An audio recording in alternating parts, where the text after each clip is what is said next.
shuttle, roll program.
Houston, now controlling.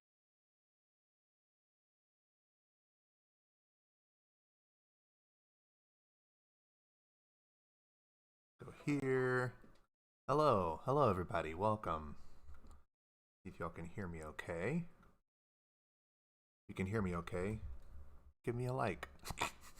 Or something along those lines. Well, hello everybody, welcome. I know it's been a while.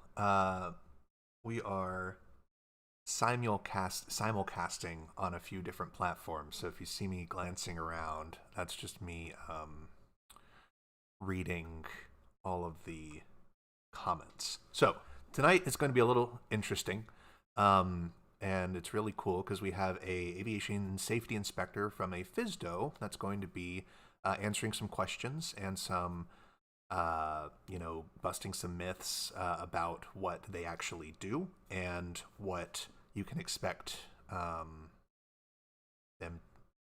if you get a pilot deviation or whatever, like what's the process and things like that. So hopefully it's not a mystery and you're not scared of them. And of course I'm an air traffic controller, so you kind of see the full scale of like what happens behind the scenes if something were to happen. Somebody said, could you give me a quick Brasher warning, get the blood pumping? Sure, November 123, possible pilot deviation. Advise you call Prop Hat Cat Center on TikTok, YouTube, Instagram, Facebook, all of the above. Hopefully this is working on Facebook. Let me double check that here real quick. Then we'll go here. Go here. Does it say that I'm on live here? I don't know. Let's see what this says. Up live video. Go live to start. I should be already just on, I think. Sorry, give me a second. Facebook people, let me see if I can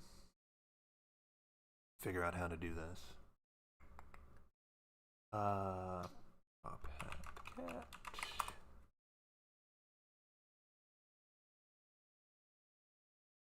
No.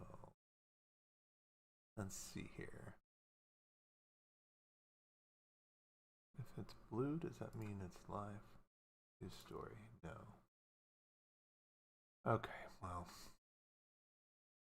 Let me switch here and see what's going on. Am I going to EA this year? I am planning on it. We'll just have to see what the... I applied, so we'll see what happens.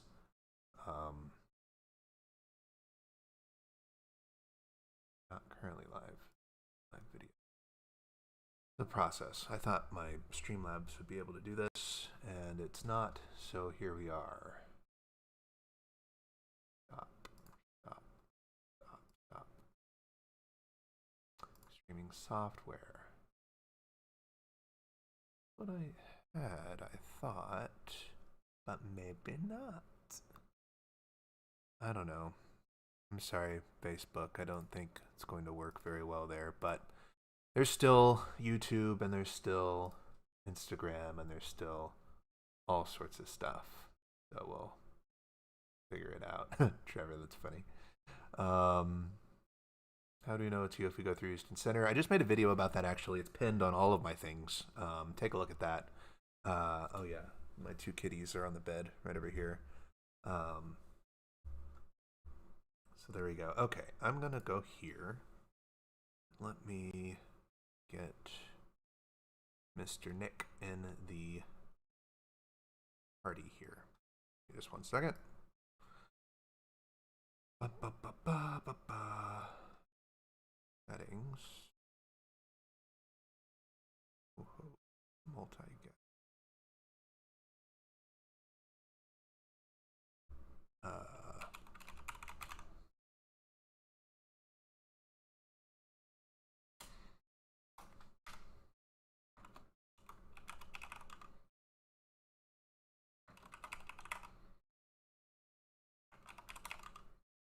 Why is this being silly? Oh, there we go. Okay. Sorry.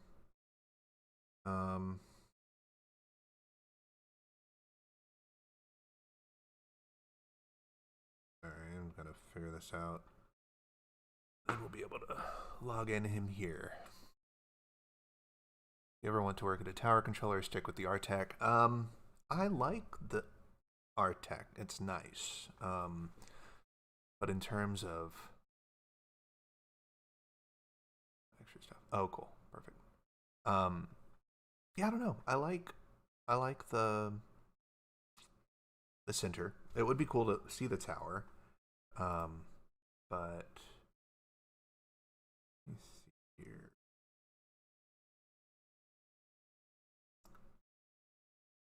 Sorry, figuring this out. Trevor. Fingers hurt. That's funny. Okay, let's see here. Right. There we go. All right, let's see what happens here. And then once he joins. Oh, hello. Well, hello. How are you? Now let me figure out why. Oh, there we go. There's my video. Okay, Okay, perfect. it worked. Cool. Let me turn up my volume here. I'm not as sophisticated as you with the 12 screens and. Yeah, it's a little overkill, I think, but No, I thought the controller mic was a little overkill. so this is why I have the controller mic, right? So I could use like earbuds or whatever, but I don't know why use earbuds when you can use a little controller mic. But then No, I it's have my awesome, little. man. I should have brought my aircraft headset and put that through here. That'd be awesome. Somebody asked, does this come with Wings credit? No, unfortunately not. It does Yeah, not right. come with Wings credit, but that's pretty funny. Performing. I don't want to start a show. I just want to do. I don't know. You know, I'm just here. I'm trying to get it. Why am I like this? I wish I would be more. Yeah, I'm seeing your head, Yeah, and just that's my it. head. I'm trying to get the. Hold on. Change layout. Fix layout. Fluid grid. Well, I'm glad this worked, and I was a little Yeah. nervous, this being my first guest joining on here, so I wasn't sure how that was gonna play out. Yeah, this is good. I'm gonna click this and see what happens here. Oh, that shrunk you. Okay, all right. I don't know. We're just gonna be half and half, and then I'm going to come over here and I'm going to amend my screen here to make this a little better. Sorry, just give me 1 second because I gotta adjust some settings here. Yeah. Left. Let's do. Oh no. All the pre-planning in the world, and it's still a little difficult.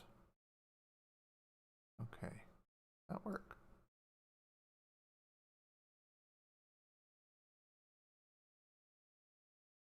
I don't know. We'll just go here because I have Instagram on my other screen, but I don't know. It's just being. Well, we can see you. That's the Yeah, important that's the thing. important thing here. All right. There we go. What's up, Brad? I know that guy there, Cobra. Oh, awesome. Cool. Okay, cool. Everything, it should be good. Let me see here. Yo, chill on my boy's headset. It's fire. That's funny. Do you hear about the student? Okay, so I guess before we start, let's just kind of go over like what we do, right? Because if you're new here, maybe you just tuned in because you're like, huh, this is interesting. There's a cat hosting a live stream. What's this about? So I guess I'll introduce myself, and then Nick, you can introduce yourself. Does it sound like a plan? Yeah, Cool. great.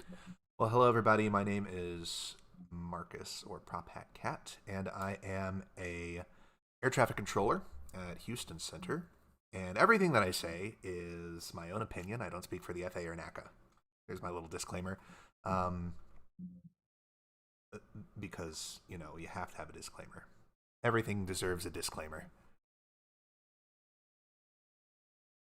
And there's a disclaimer on Instagram and TikTok for everybody. We'll see if I can make it go like that. I wanted to be a controller since the 8th grade, so it's really cool to finally achieve that. I kind of what got me interested in the pilot outreach sort of stuff is I went to Oshkosh with our union, NACA, about 3 years ago, and I really, really enjoyed just kind of hearing from pilots and sharing like the air traffic control point of view on certain things. And so it was really cool to kind of bring that to people's, I guess, phones, because not everybody can make it to Oshkosh, and for the the tent, you only have like 150 or 200 people there, but TikTok and social media has really, I guess, expanded my reach more than I thought would be possible, which is really cool. And last year, because I've really only been doing this for about a year, last year I was like, okay, I want to start doing this. And so I was out with one of my friends, and she's a pretty popular Disney influencer person. And I was like, okay, I want to be an influencer. And she was like, okay, well, what do you want to influence? And I'm like, that's a great question. What do I want to influence? Oh, geez. Sorry, I have so many little things on if I'm going to have to mute some of these things because that was really funny. Apologies. Let's get that out of the way. And we'll get that out of the way. Okay. Okay, so that's sorry. It's from Oliver. Whenever a new person follows or joins or whatever, it's like, consider yourself part of the family. Because I'm a musical theater person too, so that's kind of what was going on there. And then the lights will just do what the lights do. I can't control them. They do their own thing. Anyway, that's the long and short of why I'm doing this. But Nick, go ahead. So my name's Nick. My channel that I have on TikTok here is In Command. And so my background is 14 years in the FAA, and I'll say the same thing Marcus said, is that none of this stuff is of the opinion of the FAA. This is all our own opinion. So I started out initially in 2012 in the Pittsburgh Fsdo as an operations inspector, did a lot of different things there. I worked in the Fresno Fsdo. More recently, I worked 4 years in headquarters writing policy in AFS 800 and then AFS 700. And then more recently, back in the Fsdo again. And I love aviation, especially regulations, and I love hard regulations. I love teaching that kind of stuff. And so that's how I got into doing it online here. I wanted to share the knowledge that I've learned over the last 14 years, kind of navigating some of these tough to understand areas. And I wanted to put it out for more people. So, and then I think Marcus and I had a similar interest in that. And we just kind of linked up through some random videos and hit each other up for some questions. So, yeah, I really try not to make up stuff whenever I'm talking about these kinds of things. So doing this, I've really expanded like my circle of contacts, which is really cool because I'm just a center person, and I'm a center person that just knows my airspace really really well, and so I don't know much about tower stuff. I don't know much about Tracon stuff, so it's really cool to finally or to be able to ask those people questions. That's another reason why I really like going to Oshkosh, because you kind of get a wide plethora of experiences and knowledge, and so adding a Fsdo person on my panel on my little Rolodex of communique is pretty cool. Does anybody use a Rolodex anymore? I don't think so. Somebody brought that up at work the other day, and I made a joke like, "What's a Rolodex?" But I'm like, I know what a Rolodex is. Anyway. Yeah, right. So you're somewhere doing flight stuff. I'm in Wichita right now. Wichita. Yeah, I'm doing some recurrent training down at flight safety. So that's hence the hotel room background. Your normal background of that plane panel is pretty cool. Yeah, that's a DC-4. My wife got that for me years ago. Oh, that's awesome. So yeah, cool. I see that sometimes in an FBO. I'll see some FBOs have that same one. Cool. All right. Well, let's get to some questions here. If you want to ask a question, you can ask it on the chat, or on my profile Linktree, there's a form where you can ask questions as well. I see one is GA or air carrier ASI. I'm a GA ASI. Yeah. There you go. Didn't even know that was a question that could be asked. Like, I don't. So like, there are variations, I guess, of ASIs, right? So you have what are the different types?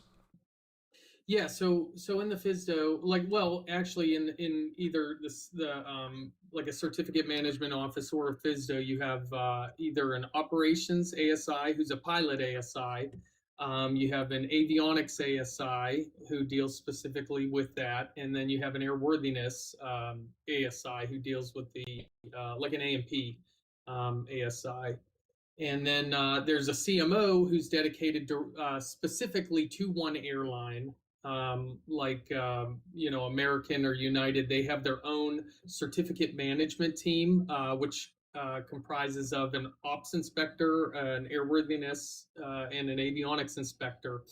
And then in the FSDOs at that local level, those ASIs deal with multiple certificates, usually 135, Part 135 operators. And so you'll have a slew of Part 135 operators that you oversee, in addition to Part 141 flight schools and DPEs and a whole bunch of other stuff that you oversee in the Flight Standards Office. Cool. Yeah, that's so. Can you like hop around between those different types of, I guess, specialties, or is it? No, if you wanted to go on the air carrier side, you have to go through a different training in Oklahoma, our favorite place, down at the Mike Monroney. The Mike Monroney Aeronautical Center. Yeah. Oh, There's some additional training. A lot of it translates over there, but there's some additional training you have to get on the air carrier side. For me, it like my local Fsdo here was closest to me, and that's why I came to the GA side. Okay, that makes sense. Practicality, which is nice. Yeah. What aircraft are you rated in? Typed in? I don't know. Is that the right question? Is that the right word? Yeah. So typed in, I'm typed in a Saab 340 and a Citation 560. Okay. And so now they're qualified. They usually qualify the GA inspectors, ops inspectors in a King Air. So that's what I'm going back to recurrent for. Okay. Yeah. And you do that at Textron, I guess, or Cessna or whatever? Yep. Okay. Yep. One of my friends works at Textron. He's one of their salespeople, I guess. So he just gets to fly the airplanes when people buy them, which is pretty neat. Yeah, that's a good job. That's just pretty chill, I think, for a pilot. Pretty honest work, I guess. And then flying a brand new airplane. Which I guess that's kind of cool, but also like it's a brand new airplane, so hasn't really been broken in. I don't know. Do you break in airplanes? Do you want? Yeah, sure. Why not? I mean, you can break them. That's for sure. Yeah. That's true. That's funny. Okay, so one of the questions on my email was more for commercial ops. But when are ramp checks for commercial ops actually required? I've had friends that have skydive tour operations that get ramp checked every year, and others that don't? Is it Yeah. required? What are they looking for? Is it a punitive thing, or more so, we found this, please fix it? Good. Yeah. Good question. So ramp checks. I have a video on this. Ramp checks can happen at any time. The FAA's out at the airport. They can do it. However, that's usually not their MO. They're not just walking around hiding in the bushes looking for aircraft to ramp and watching you from afar. Usually, when you're getting ramped, it's associated with some sort of surveillance item. So, for 121 air carriers, 135 on demand operators, the FAA has to do quarterly surveillance. And so the operators even know that. Like they have access to the system where they can see we're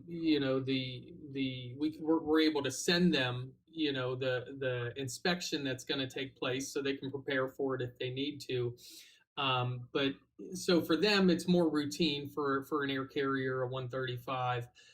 For the parachute operations, you get a yearly inspection. Generally that's what it looks like in our database. So, we're just required, the FAA is required to go out and do an inspection. And usually it's a ramp inspection. They check, they'll bring somebody else out that looks at like the rigging of the parachutes and things like that. But no, it's a non-event. It's like a spot inspection. You're just checking to make sure that, the persons who are charging for flights, they're held to a higher standard. Yeah. And so you're offering a service, and so the FAA has to go out.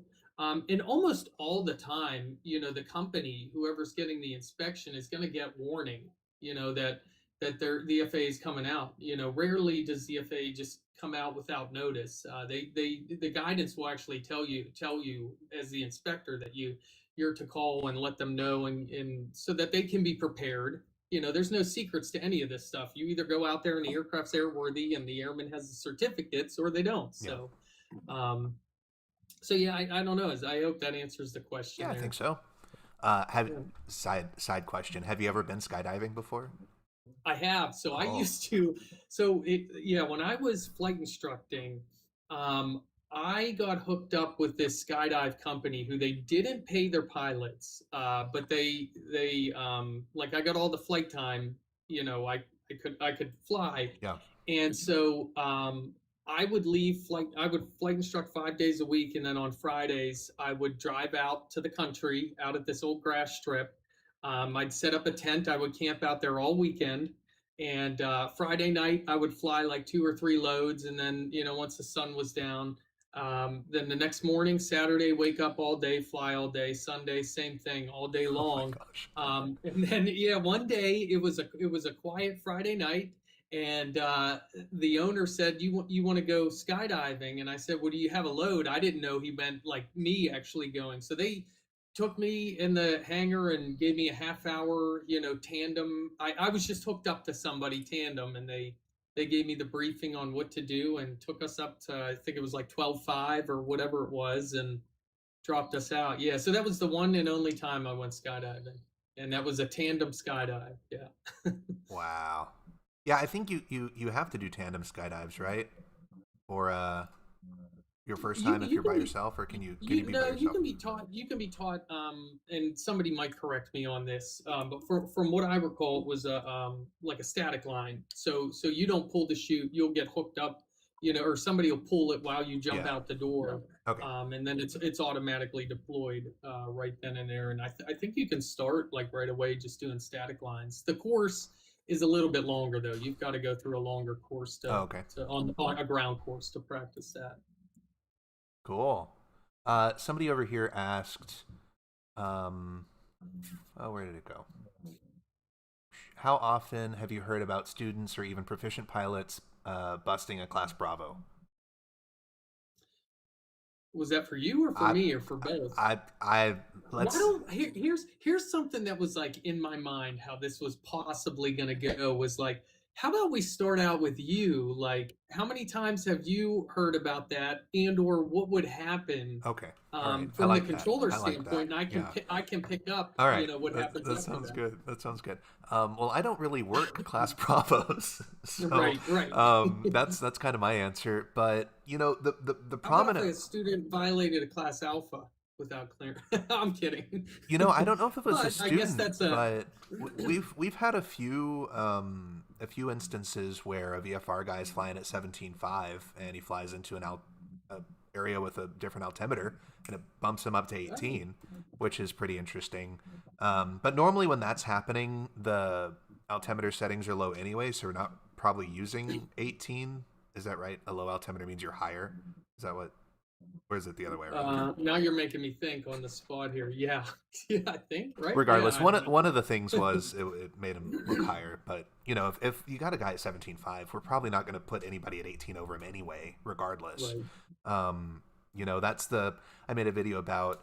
Even though it's just because it's legal doesn't mean it's safe. Skirting around Bravos, skirting around Charlie's. Not talking to anybody, and it's like that scene from Finding Nemo where Nemo's out swimming out to touch the boat. Like don't do it, right? Yeah. I'm not touching it. I'm not touching it, but you're really close to it. So that's happened a few times, but nothing ever happened with it. They're just flying around. They figure it out and then they descend or whatever.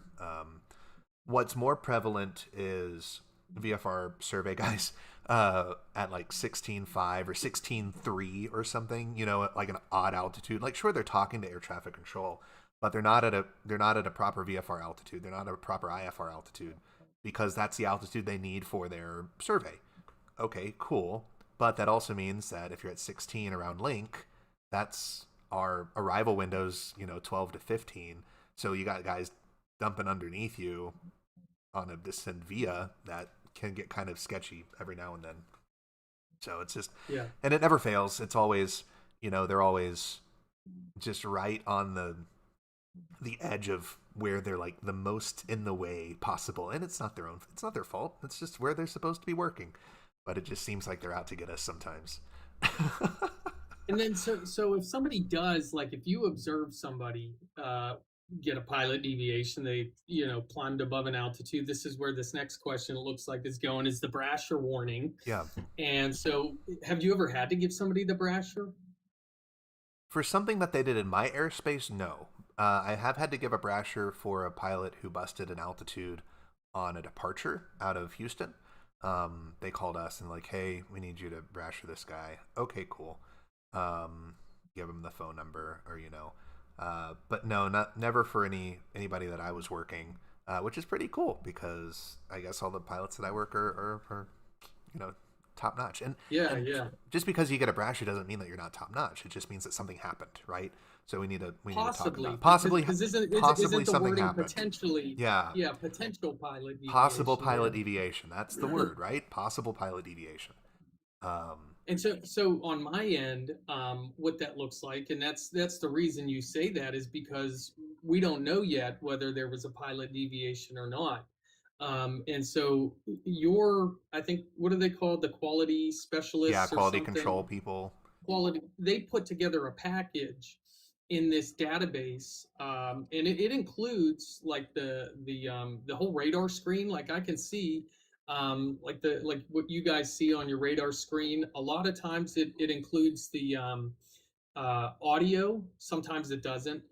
Sometimes they'll include the actual phone call somebody made back to the tower or to the center.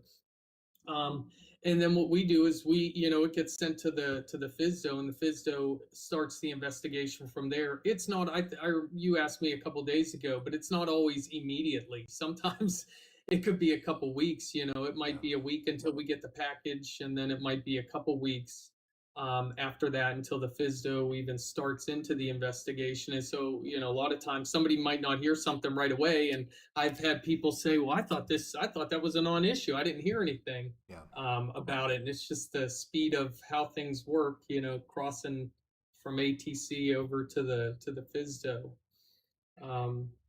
but unless you were going to change gears, I can stay on No, yeah, that for a please. minute. Yeah, I think, yeah. Yeah, so because I want to make this is one point I love to talk about because I feel like it's just not emphasized enough, which is the FAA's compliance program. So what that is essentially, when a pilot deviation or any violation, a non-compliance with the regulation, generally comes across somebody in the FAA's desk. It's not an immediate, just because it was a regulatory non-compliance. It's not an immediate violation. I'm sorry, enforcement on your airman certificate. In 2015, they started this program, which I love, and it's called the FAA Compliance Program.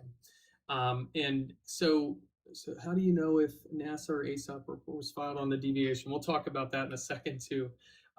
So it's not an immediate enforcement on your airman certificate, because is like if you go to Google and you type in FAA compliance program, it'll lay all this out. And basically what it says is whatever the non-compliance was, as long as it was not intentional, it wasn't egregious, it wasn't criminal, it wasn't reckless, it didn't show a trend of you doing this in the past, or it wasn't a competency issue on your airman certificate, so it didn't show a lack of competency.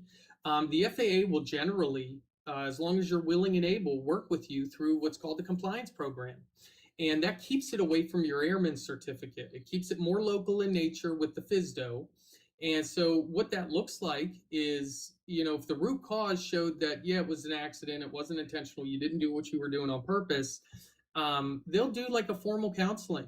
A lot of times it's done over the phone, could be in person. They might say, we want you to get some remedial training with an instructor, but you have to be willing and able to cooperate. And so, like if you said, well, I don't have an airplane to get remedial training, well, you're not able at that point to do the compliance action process. It's really good because it identifies the root cause and gets you back into compliance rather than slapping you with a 90-day suspension on the beach and you don't learn anything from that. So Yeah. I've loved it because I started in 2012 with the FAA before the compliance program, and it was like everything. Anytime somebody crossed a runway without clearance or had a pilot deviation, it was you always had to go like either some sort of enforcement, a suspension, or we have like a snap, which is a no action report with a it's like a formal warning notice or something like that, something formal. And this keeps it really informal. And it's a good program. Every time I work with somebody, because pilot deviations happen all the time, I always get good compliments afterwards. Like they actually enjoyed the process because it was helpful. It got them back into compliance without doing any type of enforcement. And you said that started around 2015, right? That was 2015. Yeah. Okay. So Yeah. really not that long ago, from going from No, basically no. just like punishment to, remedial training and kind of helping you through it, as opposed to just, here's your punishment. Which I think is why a majority of pilots still have this like notion that you get a Brasher and it's immediate enforcement. Yeah. Which Yeah. I'm sure you've read the comments on some of my videos. I've read the comments on some of your videos. Like it's just like this deep rooted feeling in every pilot. You get the Brasher and it's just like, oh my god, my career is Yeah. over, right? Whenever that's not the case, and Yeah. it's possibly not the case. Yeah, and so it's mainly like, and this is not to discredit, just the 91 pilot, but it's a lot of times it's mainly the 91 pilots who have that mindset, because usually with a 121 operator, they have an ASAP program, an Yeah. aviation safety action. Yeah, so you get it, and basically what the compliance program is like the poor man's ASAP for GA offices, except it's the FAA who starts it and does the root cause on it, rather than the company submitting it and the company doing the root cause and making the corrections. So okay, do you have to reach out to the FAA to enter the program, or do they reach out to you? So if you don't get a phone call for a pilot deviation or something like that, well, then it didn't warrant being passed down to the local Fsdo or whatever office. So they'll reach out to you. They'll get in contact with you. Uh, Some. Oh, go so, ahead. no, no. And then I think that leads right into the NASA report and the ASAP report. Yep. So NASA reports, the myth is you get one get out of jail free card. Like what is the NASA report for Yeah. those of you or for those who may not be aware, have never filed one, or maybe have filed one, but now they need to file another one, but they're like, oh, I've already used my one and done. Like, is that still possible? Yeah. So I forget. It's something new now. It's like the Aviation Safety Reporting System. Is that what it's ASRS called? or Like something. ASRS? Yeah, Yeah, NASA report. That's what I remember it as, and I think it's still put on by NASA. So there is no get out of jail free card with the NASA report, unfortunately. So what those are, those actually have nothing really to do with the FAA at all, unless it had to deal with like a criminal or like reckless offense. Some of that stuff can be reported back to the FAA if it was something that was like wildly intentional. But as long as it was like an unintentional, those are anonymous. And so they go to NASA because NASA's like a third party here. They didn't want the FAA involved with this program because they wanted like complete anonymity. How what Anonymity. anonymity. Yeah, Yeah.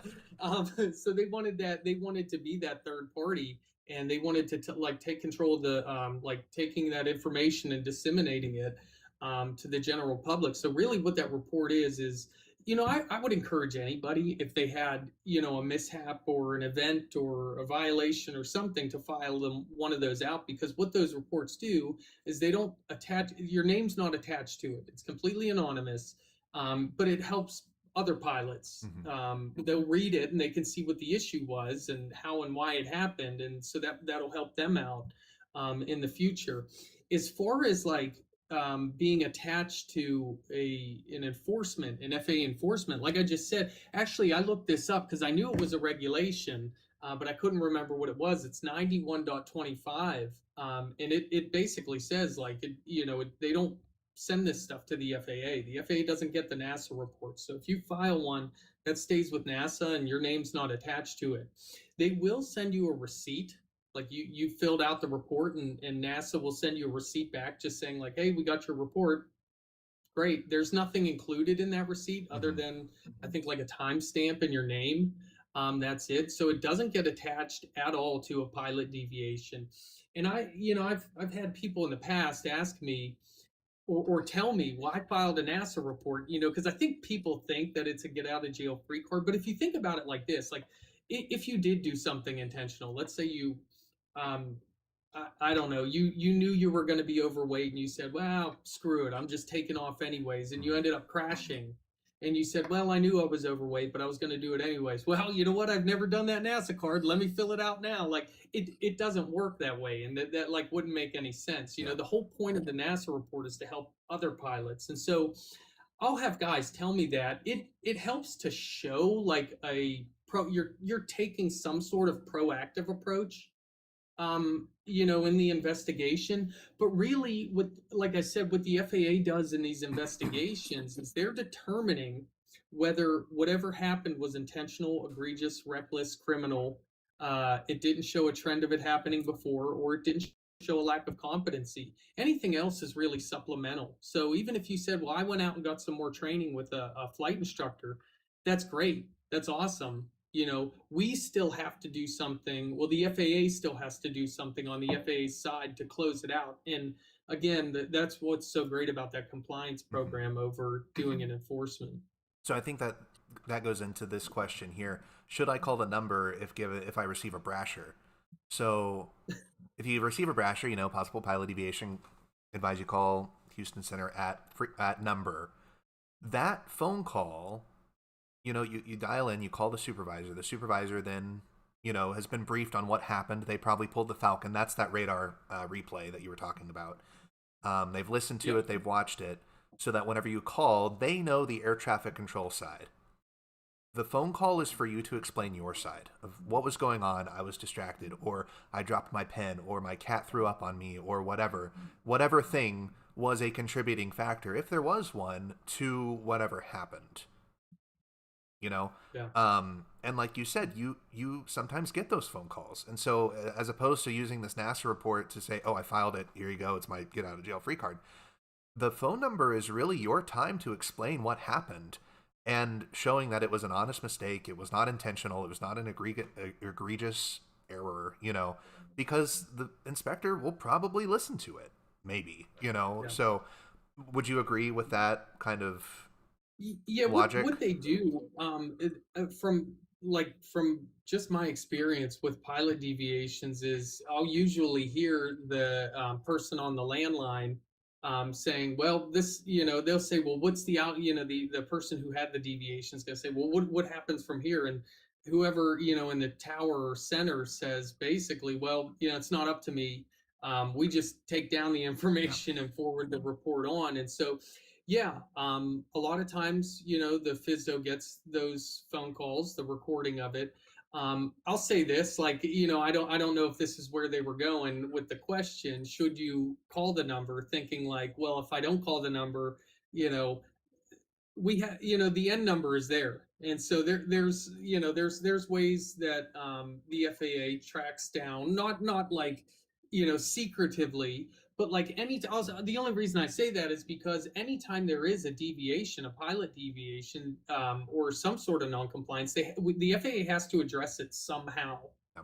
And so it can't just stay an open pilot deviation. There has to be like a tracking down of it, whether it's like going through the N number and looking up the registration to the registered owner, to calling the registered owner to see who was flying the aircraft, And it was to a see flight if we could. school, so now you got to track down Yes. who was renting the It's plane during this time and where were they exactly. going. Yeah, I know for Yeah. sure. So I don't know if that answers the question for them Yeah, or and not, but and so on our end, I guess there's kind of two ways to think about pilot deviations. There's one, so there's the pilot deviation that leads to a loss of separation, and there's a pilot deviation that doesn't. And so if it doesn't lead to a loss of separation, it's really the controller's, I guess, judgment on if they decide to Brasher you or not. Whereas if it does lead to a loss of separation, our radar system has a thing called a snitch, which basically takes it out of our hands. We have to Brasher you if the conflict alert goes off and you lose separation, because that radar data is automatically sent to our quality control people, and then that they do their own yeah, thing. Whereas you bust an altitude, but there was nobody around, right? If a tree falls in a forest, but it doesn't make a sound, well, you still busted an altitude. Okay, yes, well, why did you bust it? Oh, I thought you said 26 instead of 24. As a controller, I'm probably still going to have the supervisor review that Falcon just to make sure that it wasn't me who gave you that, because sometimes it is us, and especially if it doesn't cause a loss of separation. It's really more of a education moment for the pilot there and then, and then if the pilot is kind of like abrasive, or November 301 Romeo or whatever, the guy that wouldn't get out of the Bravo in Las Vegas a few years ago, then that was a good one. yeah, then it's like, okay, you can just talk to my supervisor, here's the number. Whereas if you're like, oh, I'm so sorry, uh, a big thing that we have a problem with now is the CPDLC clearances cleared to fix via fix. They just see the cleared to fix and they just turn there. Whereas there's fixes in between that fix and the fix that they're supposed to be going to. So it's more of a, for those, like, yes, it's a pilot deviation because you turned to a point where you weren't supposed to turn, but it's a known issue. And so we're just going to be like, hey, just be sure to read that FMC for this, pitfall. Yeah, And that's it. Now if you turn and it causes a separation error, now we have to send it up. But even then, it's like, oh well, this is a common occurrence. Maybe some training, or like, go back to your airline to redo your or review your CPDLC stuff. I don't know, things like that. And like I said, sometimes we say an altitude, you read back the altitude, and it's not the right altitude that we wanted to give you. Like, yeah, we're human, yeah, you're human, and I think that the ability to catch an error before something dramatic happens is important on both sides of the radio, for sure. yeah. Um, would you agree with that kind of logic thinking? Yeah, yeah, for Yeah. sure. No, I was laughing. Sorry, I was laughing at the somebody put that November 1 Romeo leave the Oh, airspace yeah. now. Yeah. Yeah. Somebody's been pretty persistent on Instagram questioning with this question. Um, so, where did it go? Uh, if given a decent clearance, uh, then a lower altitude prior to the final fix on a star with an altitude restriction, what altitude do you comply with? Whatever altitude air traffic control gives you supersedes any of the previous altitudes unless they're restated. So if I say descend via the Link 1 arrival and the bottom altitude is 8,000 feet, you're flying, flying, flying, you're starting down, and then I come back and I say November 123, descend to maintain 4,000. That 4,000 now deletes anything else unless I say after fix, descend to maintain 4,000. Does that make sense? Yeah. And then somebody said, this is very different to the way that we're trained with the NASA reports being not the get out of jail free card, which is interesting. But again, I think that just goes to show there's so much, I don't want to say misinformation, but just like lack of understanding or lack of awareness of Yeah, this kind of stuff. yeah, that I because this like ties into one of the things that you were talking about, I think, in one of your stories about this that we're doing now, and it was like, can you just call the Fsdo and ask the Fsdo questions, whenever you want? And so this kind of ties into it, but and I'll get back to that in a second. But I would just ask, like, where do you see that? Like, that's where you've been trained that it's a get out of jail free card. Well, who trained you? I'm just curious, and I'm not like pointing the finger, but I'm curious. And where does As it you're say writing that? down, as you're writing down their name and their number and their. Yeah, right, right. No, no, I got enough stuff to do, Yeah, and no, so I'm does every sure. other inspector. But yeah, back to the Fsdo. Like, you can certainly, somebody had asked that, I guess, can you just call the Fsdo and ask questions? Yeah, you can. Fsdos are short staffed, so you may or may not get somebody in there, or it may take a day or two for them to get back. But you know, so, like, usually when people call in, they're asking, can we do this? Can I do this? And you know, I'm just saying this in general to anybody that answers some of these like hard to understand areas in the regs. People consider them gray areas.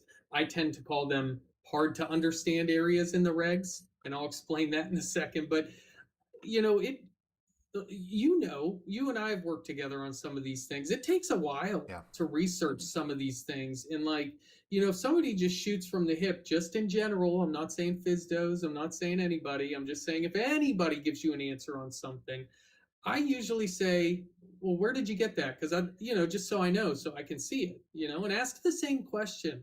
If somebody doesn't show you an answer to something, ask to see it. There's probably more to it than just somebody's opinion. And just the last thing on that is, if the regulations could cover every single scenario, those documents would be thousands and thousands of pages. They just can't do it. But the FAA, and we've seen this, the FAA does a really good job, I think, at putting out additional, guidance materials and in use of the aim and the orders and notices and advisory circulars to help you understand. Those aren't regulatory, but they help you to provide intent into the regulations. And sometimes it takes a lot of research to get an answer and to understand why they made something the way they did. So the long and short of it is, yes, you can always call the Fsdo, but they're going to be doing everything that you could be doing too. And I'm not saying this to just like push this off on somebody else, because certainly I like getting phone calls. But I'm just saying, like, if you have the time and you can Google's a great tool with AI. yeah, It'll point you to advisory circulars and notices and orders that are going to help provide intent for your question in the regulation. yeah, for sure. And word of caution with AI is it'll make stuff up too. So Yeah, don't. that too. You have to look at it through a very scientific lens, right? Like, oh, this is what it says. Okay, great. No, like, Well, I find do the the same thing research. with AI, though. I do the same thing with AI. Is I'm like, well, that's great, but where does it say that? show me the reference AI, you know what I mean? And I make it, I'll look for myself and whatever reference it's given me. Yeah. Um, So somebody on Instagram said reference the ASRS reports. AOPA legal services say this. They protect you from blah blah blah. It's on their website, or they protect you from. It's on their website.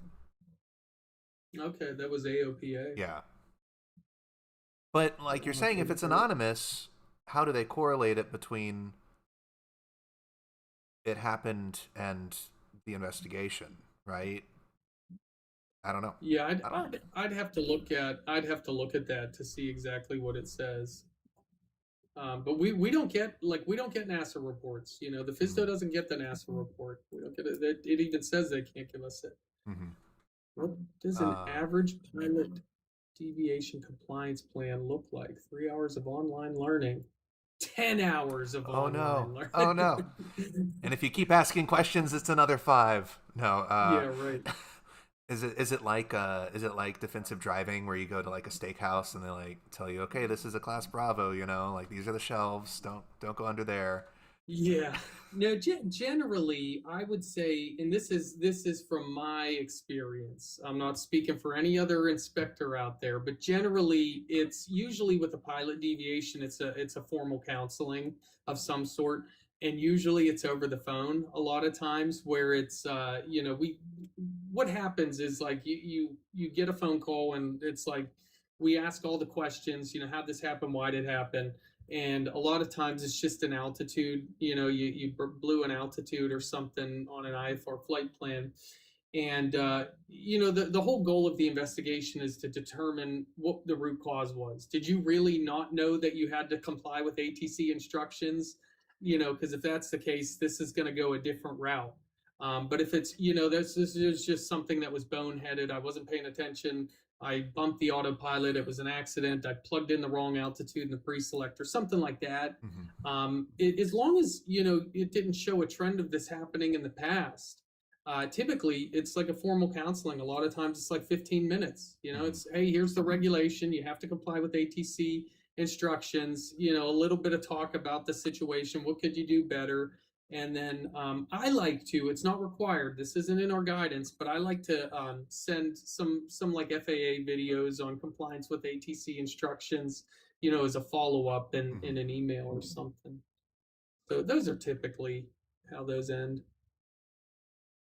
So going back to the other thing, there you go. They said you have to send the receipt number. Your NASA receipt has to be within 10 days. Does not impact outcomes, but does impact sanctions, they say, on the AOPA website. I don't know. Say that again. It's it does. So you have to send them the receipt. Sorry, the SRS site says it too. Says you must save your report receipt to show if the FAA calls you about a Brasher. You have to send them the receipt number. Has to be within 10 days. Does not impact outcome, but does impact sanctions, they say. Okay. Yeah, I'd have to look at that. So, how often does it actually lead to? That would be on an enforcement side, because there's really no sanctions with a compliance action. So like I was saying before earlier, is you can send that receipt in. You can show, the FAA that you filed a NASA report, but it has no bearing on the outcome, like he just said, or she just said, whatever it was. It has no bearing on the outcome of the root cause, and it's not a get out of jail free card, in other words. Yeah. And maybe just, I don't know, this complete assumption, but it may like help you with like lowering a fine to say, hey, I self-reported this or whatever. I don't know. Yeah, maybe or maybe lessening a suspension on an airman certificate. But again, so let me talk about real quick, if you don't mind, like please. how it gets to the enforcement, and maybe this might help answer the question. So, okay, yeah, I am familiar with that advisory circular, the ASARS. So I'll have to look at that though to see exactly what you're talking about though. So as far as like an enforcement, ever since that compliance program, enforcements are kind of a rare thing now. They do happen, they definitely happen, but not anywhere near as common as they used to. Because a lot of things are solved through that compliance program, but it really has to show that it was intentional, egregious, criminal, reckless. or it got to the point where you were doing it repeatedly to go to an enforcement, or like I said, if it were a lack of competency, that's a 709 reexamination. But when it goes to the enforcement too, so like if it did meet that one of those criteria and it got to an enforcement, this is so funny too. I hear this a lot. It's not like in the Fsdo, somebody just says rubber stamps and says enforcement revoked, and it's like that's it. Like I'm telling you, to write an enforcement is such a pain. That like we have an entire order, the 2150.3, on how to write the enforcement, and it has to look to a T how they have it laid out. I mean, they're like pages. It takes weeks, literally weeks, to write them because you're writing a legal report, and I'm just a dumb pilot, my background, and so you have to write it in such a way, and you have to have evidence, proving evidence that something happened and something was intentional, egregious, or reckless, or whatever it was. It has to prove it, and it doesn't just go to court from there. Like it has to go to a manager to review it, and a lot of times it gets sent back. Then it has to go to a headquarters division who reviews it, and then after everything's good there, it still has to go to the attorneys because they're the ones that defend it should it go to court. And so a lot of times those things get sent back and they say, hey, there's just not enough evidence. Or why didn't you do the compliance program, with this one when you could have? So they're kind of rare. It really takes something that's intentional, egregious, or whatever it is, to even get to that point. It takes a long time to even go through that process. And I get sometimes, I've had videos that I've posted about this, and somebody will say, well, what about, so and so, who's this famous guy who had a violation, and why didn't the FAA do the compliance program on that guy? And I always say a couple things. Number one, I don't know because I wasn't part of that investigation. Yeah.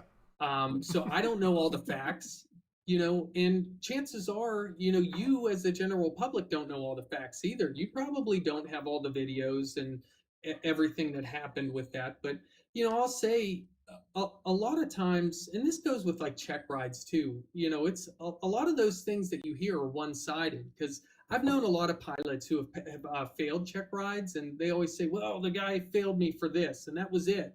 But really, when you get down to it, it's like, there were a handful of there were things. contributing factors.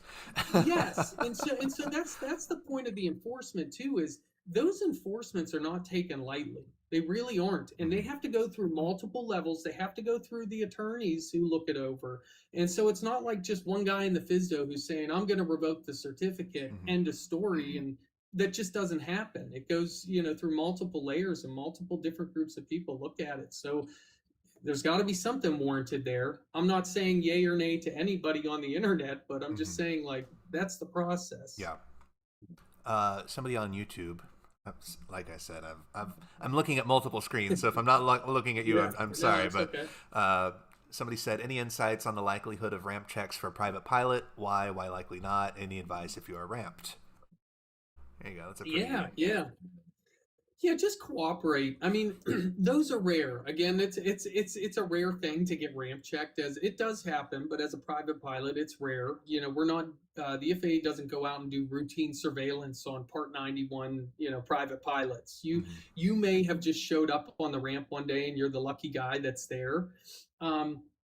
Just comply with the regulation, which is you have your credentials on you, you have the aircraft certificates, and the aircraft's airworthy, and they're going to guide you.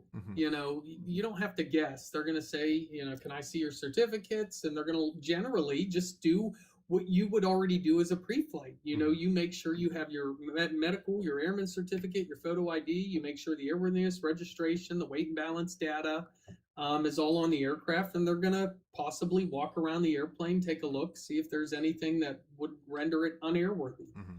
That's it. It's really a non-issue. Do you show up to work? Have you ever done one of those? I have. Okay. Yeah. Do you go ahead. Sorry. Do you show up to work and on your desk it's like, hey, you got to go out to this airport today and do whatever, or is it? No. How do they decide that?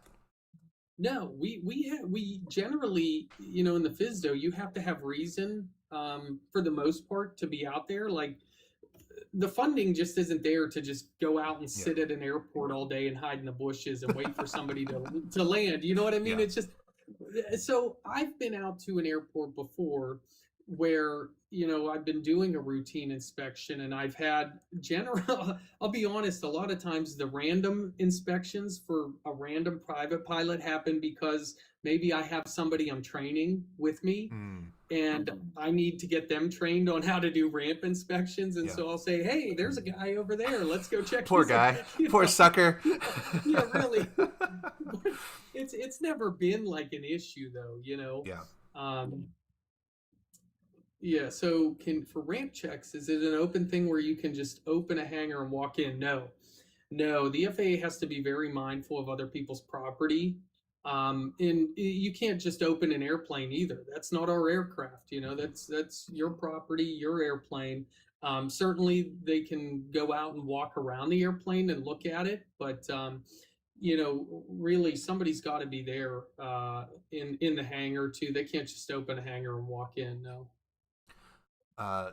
Sorry to kind of shift here. Let's say we are en route coming up to a star arrival speed restriction fix, but we have not received a disinvia clearance. Do you prefer we slow at the waypoint or keep the speed up? Speeds and altitudes are separate on a star. So even if they haven't given you a disinvia yet, you are still required to follow those speeds on the star. There you go. Simple answer. I get all the easy answers. You get the long answers. Yeah. That's funny. Let's see here. Can the additional information be trusted referencing the off-airport ops guide? Off-airport ops guide. Do you know what that is? I do not know what that is. Off-airports ops guide. I think that has to do with like how to land. That's like an advisory. I think it's an advisory circular. And ask the question again. Can the additional information be trusted? Referencing the off-airport ops guide. So I think, and I'm just making an assumption here. There is an off. There isn't. If what I think, it's like an advisory circular or something like that the FAA put out, and it says like here's some guidance on how to safely operate on a strip of land that is not an airport. Somebody's farm or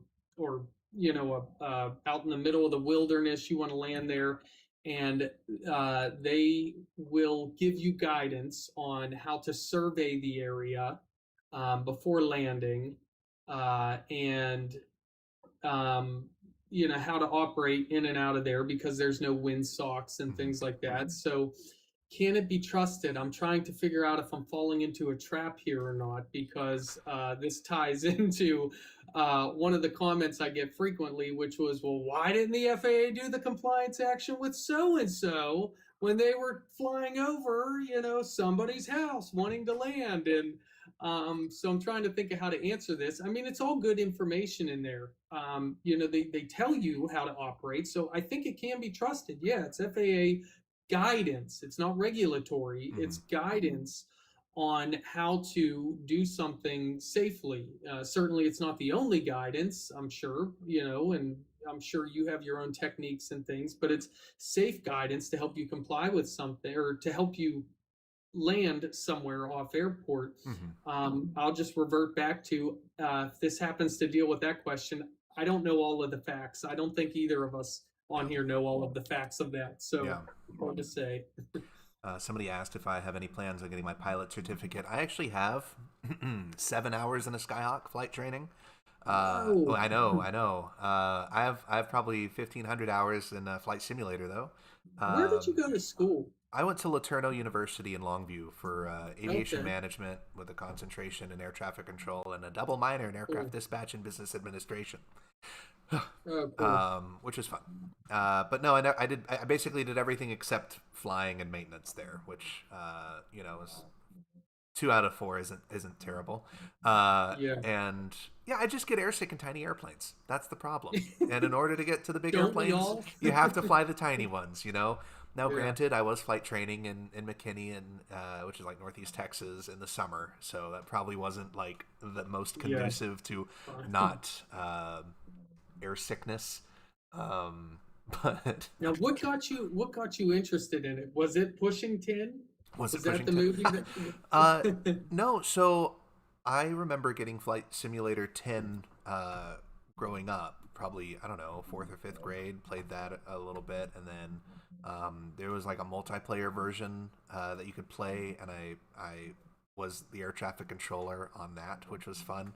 And then I met some friends there, and we kind of hit it off. And then they introduced me to a thing called VATSIM, which is the Virtual Air Traffic Control Simulation Network, where you could control people who were flying their own, simulators.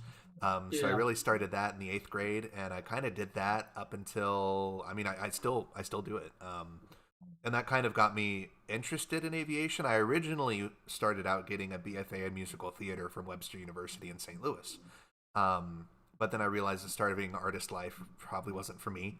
I like eating too much. I don't know. Uh, This Prop Hat Cat TikTok thing's taking off that, here. I mean, but that's also like been a really cool, right? Like none of that was wasted time. Like it was all Yeah. like leading to this point, which I think is really cool. Um, but yeah, so I did a year there. I was like, I kind of want to do the air traffic control thing. I wanted to go back to Texas, and there were only two collegiate training initiative programs in Texas, which was an agreement between the FAA and these colleges to say, hey, here's basics material from the academy. If you go through the CTI program, you pass it, you get to skip basics when you go to the academy. And there's a question about some ECTI stuff too that we'll talk to here in just a second. And there were only two colleges in Texas. There was LeTourneau, and then there was TSTC in Waco. I originally was going to go to Waco. I grew up in Waco, but then my aunt was like, "Hey, I'll help you pay for LeTourneau if you go there." And like, okay, twist my arm, Yeah, right. because TSTC's program was only a 2-year and LeTourneau was a 4-year, and so she was like, "Get the 4-year. You'll have a backup if the ATC thing doesn't work out." Yeah, okay, you're probably right. So did that. Loved it. I was not the smartest person in high school. I'm very easy to admit that, I guess. I was terrible at math, terrible in science. Like I liked history and I liked, anything else that wasn't math or science. And so people ask me like, how much math is involved? I hear there's a lot of math in air traffic control. There really Oh, isn't. so much. If somebody is so math illiterate as me can do air traffic control, you can do it. I promise. Yeah. It's just a little bit of multiplication, and it's just kind of feels. Oh, that looks like Yeah. a 15-degree angle. I don't know. Like Yeah. so, and you just kind of get a feel. Well, there's even less as when you're flying. Oh, So. I don't know. I have an E6B, and that thing's like a freaking. Oh, do they even use those anymore? Oh, I Or don't know. At LeTourneau, we had to do them in private pilot and Yeah, I know. whatever. But so all while I was doing all of that, I was still doing VATSIM stuff. Then I was like, okay, so what if I actually can do this for a job? So I applied. I applied 5 years in a row. I applied my freshman year at LeTourneau and every year subsequent to there. It was about that time that the government was like, actually, we're not going to prioritize CTI people. We're just going to do off the street. Okay, cool. So I still apply. They had this biographical questionnaire, which is like a personality exam. You already had 8 years of control. I already had 8 years of controlling experience, though, and Albuquerque and Seattle and Hawaii and Fort Worth and Houston, like I got around. But anyway, I graduated LeTourneau. I'd still applied. I applied one more time, and then LeTourneau hired me to like teach dual credit classes up in Plano and Prosper and Frisco, which is really cool. So my year after college, I was still employed. I had my AGI, I had my dispatcher certificate. So I taught private pilot ground school, like foundational concepts of aviation studies, FCAS, and some other aviation classes. And then at the end of that year, I got my firm offer letter for the FAA. And I kid you not, I got my firm offer letter the day I was supposed to give my 60 days notice to my apartment complex that I was moving. And so I give them my thing. I'm unemployed for a week, and then I start the academy in Oklahoma. So that was, and then I've, it's been very fortunate. And that kind of like everything kind of worked out, which is really, really nice. And then you go to academy, you graduate. Back in the day, there were only like certain facilities. So we had 12 people in my class, and there were 12 facilities to choose from. And then we had 3 people fail. So now there were 9 facilities to choose from. And you didn't really get a you didn't like get to pick where you wanted to go. It was Houston, Oakland, Chicago, Miami, Cleveland, blah blah blah. So you just had to pick off the list, and depending on your class rank, you picked first, second, third. So my roommate actually was first, but he chose Alaska, so I basically was first. Um, and so I was very fortunate to get Houston. It's just far enough away that my mom can't surprise me with a little visit, but I can also go home if I need to, which is really nice. Um, was I disappointed that I didn't get Tower? Yes, but then it's a lot easier to make a lot more money as a center controller than it is as a tower controller because you kind of have to play the game of towers. You start at a low level tower and then you work your way up. Whereas a center, the lowest center I think is a 10. And then, Houston's an 11, but we have a pretty good locality, which is really nice. So we're pretty on par with like New York and Oakland in terms of like salary, but it's not as expensive to live here, which is kind of nice. So anyway, that kind of compensated for the, lack of looking at airplanes. But Houston Center is actually right by Bush Airport, so you still get to see the airplanes, which is nice. You just don't get to clear them to take off or clear them to land or whatever. The easy stuff. Yeah, you got the hard job. Yeah, the hard job. No, my airspace is actually really cushy compared to some other airspaces in Houston. So I'm very fortunate about that as well. But yeah, it's awesome. It's great. So going back to the CTI thing, so there's I guess 4 ways you can become an air traffic controller. Maybe 5, maybe 3. The first way is off the street. You have no aviation experience whatsoever. You apply to an off the street bid, and then you go to the academy. You did ATC in the military. Okay, now you get out of the military, you go basically a direct hire to a facility. I think you have to have 52 weeks of experience of controlling live traffic in order to do that. The next way is you are a contract tower operator and you get 52, or you worked for the FAA and then you left for some reason, you want to come back. You have to have 52 weeks of air traffic control experience, and then it's basically a direct hire anywhere. You don't go back to the academy. And then there's this new thing, which is called an enhanced CTI, which is like CTI, but instead of just CTI, where it's just basics, it's the whole academy. So you go to, Embry-Riddle or UND or any one of these places that has an ECTI program, and it's basically like you're going to the academy. But at the academy, the en route track was 4 months. At your college, it's probably going to be a 2-year program. So it's the same amount of information, but it's just kind of elongated, which hopefully will make people more successful in it because you'll have more time to learn and retain that information, which is good. And then you're being evaluated on your evaluations by FAA people. So just like any DPE or like for my dispatch exam, there's a designated dispatch examiner or whatever. Same thing with the ATC thing. So you pass that, and then you basically go to a facility. You skip academy altogether. You skip Oklahoma altogether, which is pretty novel. Because really the academy's problem right now is throughput. They can only put so many people through academy. That if they can offset it with colleges, hopefully that'll mean our staffing numbers get a little bit better. But that's basically the ECTI program. It's good in concept. We'll see how it goes from there. Because really, some of my coworkers are like, they're not going to know anything. I'm like, the academy people come out knowing very basic stuff too. So like, it's going to be the same. And theoretically, they've had longer to learn it at this college. So maybe they'll be able to at least apply some of that knowledge quicker. What is your on the job training look like? Because you'll go out of the academy and get like somebody's assigned to you to do OJT, right? Yeah. So you graduate academy, you show up to your facility, you get assigned a specialty like at Houston, and then you spend probably 2 or 3 months upstairs in the training department learning maps, diagrams, frequencies, charts, SOPs, LOAs, just for that area. Yeah, okay. I know all of the stuff for Lake Charles. I don't know anything for Lufkin. I know like the stuff that I need to know for Lufkin. I know the stuff I need to know for Corpus. But like so I couldn't. If you went to New York Center, you would have to do that same thing. You would have to do there. It all over again. Got it. Yeah, training sucks.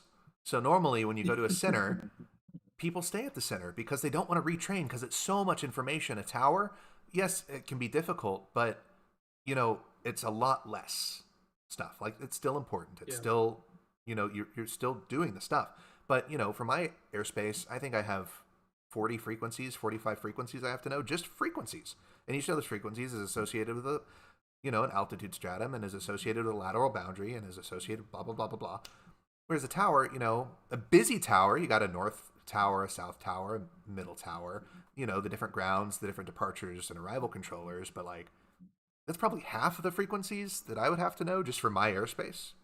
You're doing the Lord's work, is basically what you're telling us. No, that was whenever I worked at Chick-fil-A. Yes, I'll agree with that then. Okay. You worked at Chick-fil-A. I Were worked you at on the Chick-fil-A. mic there? Were you on the drive-through? I'll have you know, working the drive-through at Chick-fil-A was the worst. It was awful because it was a terrible headset. How many frequencies did they have to know? They only had to know one. Actually two, because you had to like the left drive-through or the right drive-through was like on the headset. But I much rather enjoyed like the face-to-face with the iPad. Like it was fun. So I got to Houston Center in 2019. I got on the floor to start my on-the-job training March of 2020. I was on the floor for like 3 days, and they're like, "Go home. Don't call us. We'll call you." And basically sat at home for the duration of the dark times. And so I had just adopted my cats, actually, and I was really worried that I was not going to have time to bond with them. But then I was at home every day forever, and I was like, whenever they started speaking English, I'm like, I got to get out of the apartment. And there was a Chick-fil-A right across the street, and so I applied. The application process for that Chick-fil-A was exponentially harder than the application process for air traffic control. Is that right? I had 3 interviews, 2 in person. There was like a full day of like on the job, like orientation. You really drink the Kool-Aid. You really drink the Kool-Aid. Is it really as fun as it looks to work there? It depends on the people. I mean, same thing with air traffic. It depends on the people that you're working with. There's a lot of big personalities. I mean, obviously it's not life or death, but if you forget somebody's lettuce or their Chick-fil-A sauce, you would think it's life and death because, oh my gosh, people are. Well, Chick-fil-A is on this pedestal compared to other fast food. It's true. It's true, and that's kind of what made me interested in it because I was like, how is it so consistent?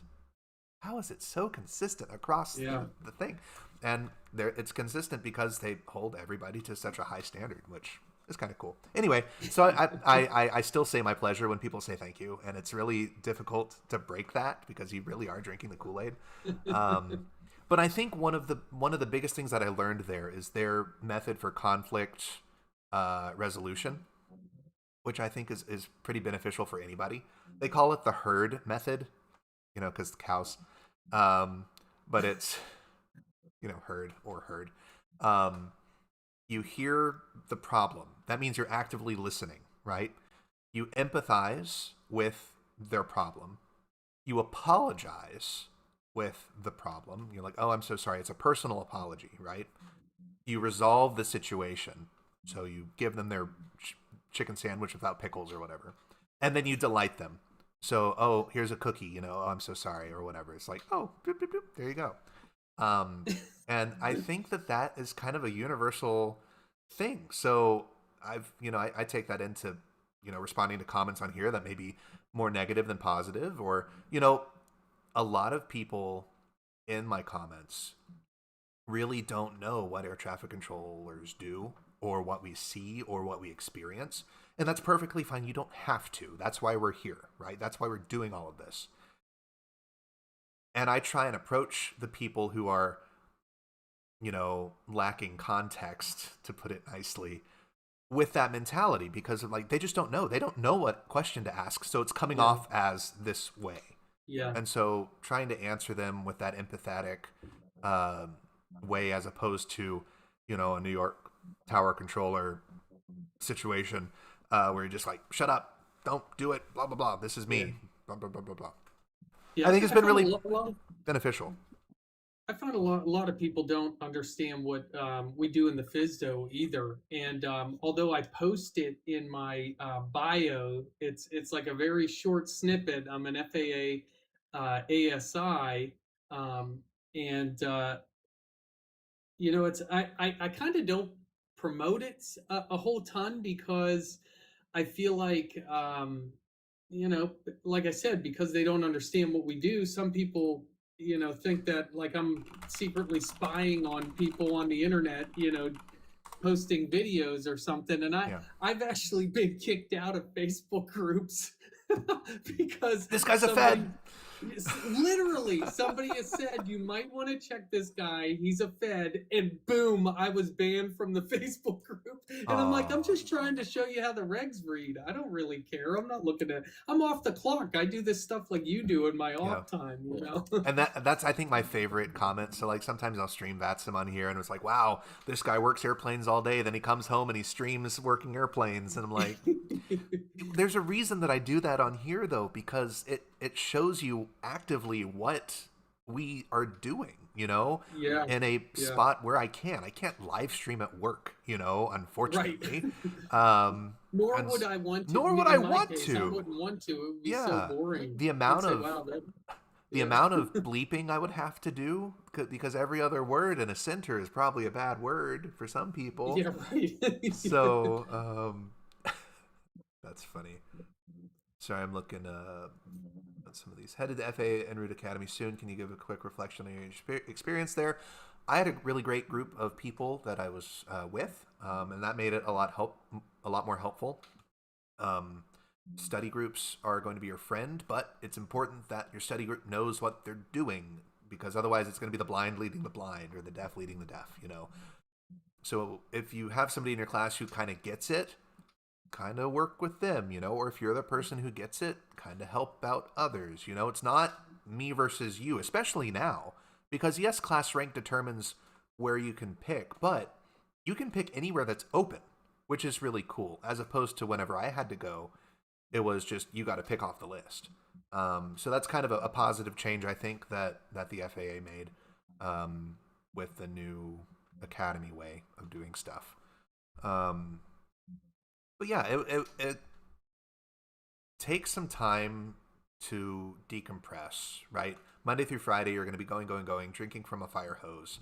Study a little bit on Saturday, take Sunday off. Or take Saturday off, study a little bit on Sunday. Like, have a day to just not think about air traffic control, because otherwise you're just going to get so bogged down in the minutia of stuff.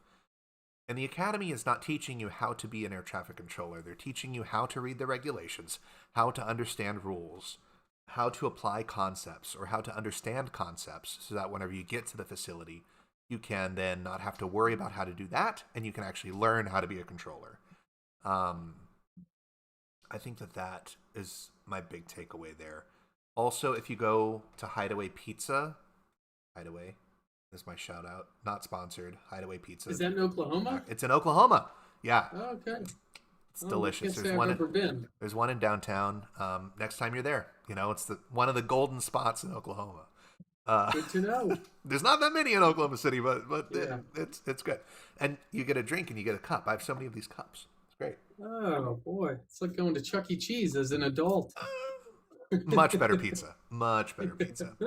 Somebody says age limit on an ASI. Oh. There is no age limit. The FAA is non-discriminatory as far as age is concerned, but you have to hold at a bare minimum. Commercial pilot, 1,500 hours, CFI, II, and MEI are required to become an operations ASI. That's cool. Yeah, so I put into ChatGPT like I was doing this, and that made that live stream little banner, and it was just like stereotypical old white guy as you, which is really funny. Yeah. It's like, oh yeah. Oh, there you go. Somebody says MEI question mark. Yes, MEI 1,500 hours any airplane. Yeah, no type ratings are required, but you have to have the CFI, the II, and the MEI. Those are all required. Hey, I wanted to say, like one of the last things that you had in your like story was about, can the FAA just rip up your certificate? Oh yeah. Like on the ramp. And no, they can't. So this is a common one I get. So I'm actually glad you like brought that up in your story. People always ask, can the FAA come out and take my certificate and rip it up? I've heard people over the years say, when you're getting a ramp inspection, don't give the FAA your Don't hand it to certificate them. because Don't they hand can it to them. take They're it. gonna take They it. don't. They'll take it. They cannot do that. They don't do that. The only way that the FAA can take your certificate is if you voluntarily surrender it to the FAA. So if they walked out on the ramp and you said, I don't want this certificate anymore, you actually have to follow the regulations under, I think it's 6127. It says you have to, put in this written statement and somebody has to attest to it. So you have to have a witness there who's saying like, yes, they're freely and willingly giving up their airman certificate. Otherwise, the only other way to take it is through an enforcement, which we just described. That process takes months and months. So they don't just take your certificate just because you hand it to them. That doesn't happen. Oh, that's good. Yeah, that was one of the questions, or one of the big things in like private pilot ground school that I was taught. It was like, you ever have the thing, don't just give it to them, because that's you giving up your certificate. Like, no. Like, where does this stuff come from? That's why I always say, like, just show me where you found that. Yeah. I'd love to know. I'd love to see it. Somebody has a question over on Instagram. I have a Fsdo question. Scenario is a private pilot who has a friend with an aircraft. The friend offers free flight time. Is that a form of compensation? The friend has an aircraft and the friend offers free flight time. So, in other words, I guess the friend is going to say, here's my aircraft, you can fly it for free. I'm not really sure. Like, are you paying for the fuel or are they paying for everything? I don't really know. That's a hard one to answer without having all the facts. Yeah, let me see if he I responds think here. as far as a private pilot, the things that you're limited to, as we all know, are pro rata share. So you cannot transport persons or property for compensation or hire, nor can you act as pilot in command of an aircraft for compensation or hire. And there's some limited things you can do. Towing banner or not banners, towing gliders. You can do some search and location flights for some government entities. Um, Aside from that, and you can be reimbursed for fuel and gas. Aside from that, like if you're carrying like somebody with you, you both have to be paying the same amount for the fuel, oil, hangar or ramp fees or things like that. And compensation isn't just monetary; it can be them paying for dinner for you, paying for your hotel room. Um, but the flight has to be of a common purpose. So your friend can't go to you and say, I'll pay you pro rata share if you take me to my grandma's house, because you're showing a willingness to accept to take somebody to transport them somewhere. You're not allowed to do that. It has to be your idea. I'm going here, which is near your grandma's house. If you want to come along, we can share the expenses. Mm-hmm. That's how that has to be done. So I'm just trying to think of the scenario that this person, I don't know. I would have to know a little bit more about that. We'll see if he puts any stuff on here. With all the need for more pilot examiners, why is the FAA not accepting more applicants? I don't know. The FAA, so that's depends on where you're at. Yeah. Number one, I'll say, because I know the Fsdo that I'm in, they've been accepting applicants for examiners. So it kind of depends. I don't know. It's really what it comes down to is, does the Fsdo have the manpower for the oversight? Because every designated pilot examiner has to be overseen by that Fsdo. And so the more you add, to that cadre of examiners, the more people you need in the Fsdo to do the direct oversight. And so, although I agree that there's a need for examiners, that's ultimately what it comes down to. So it could be that could be the reason you're seeing that in your area.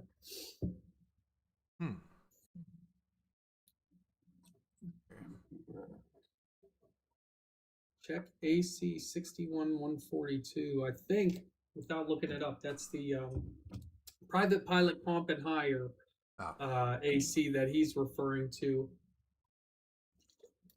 And that's a really good advisory circular for private pilots.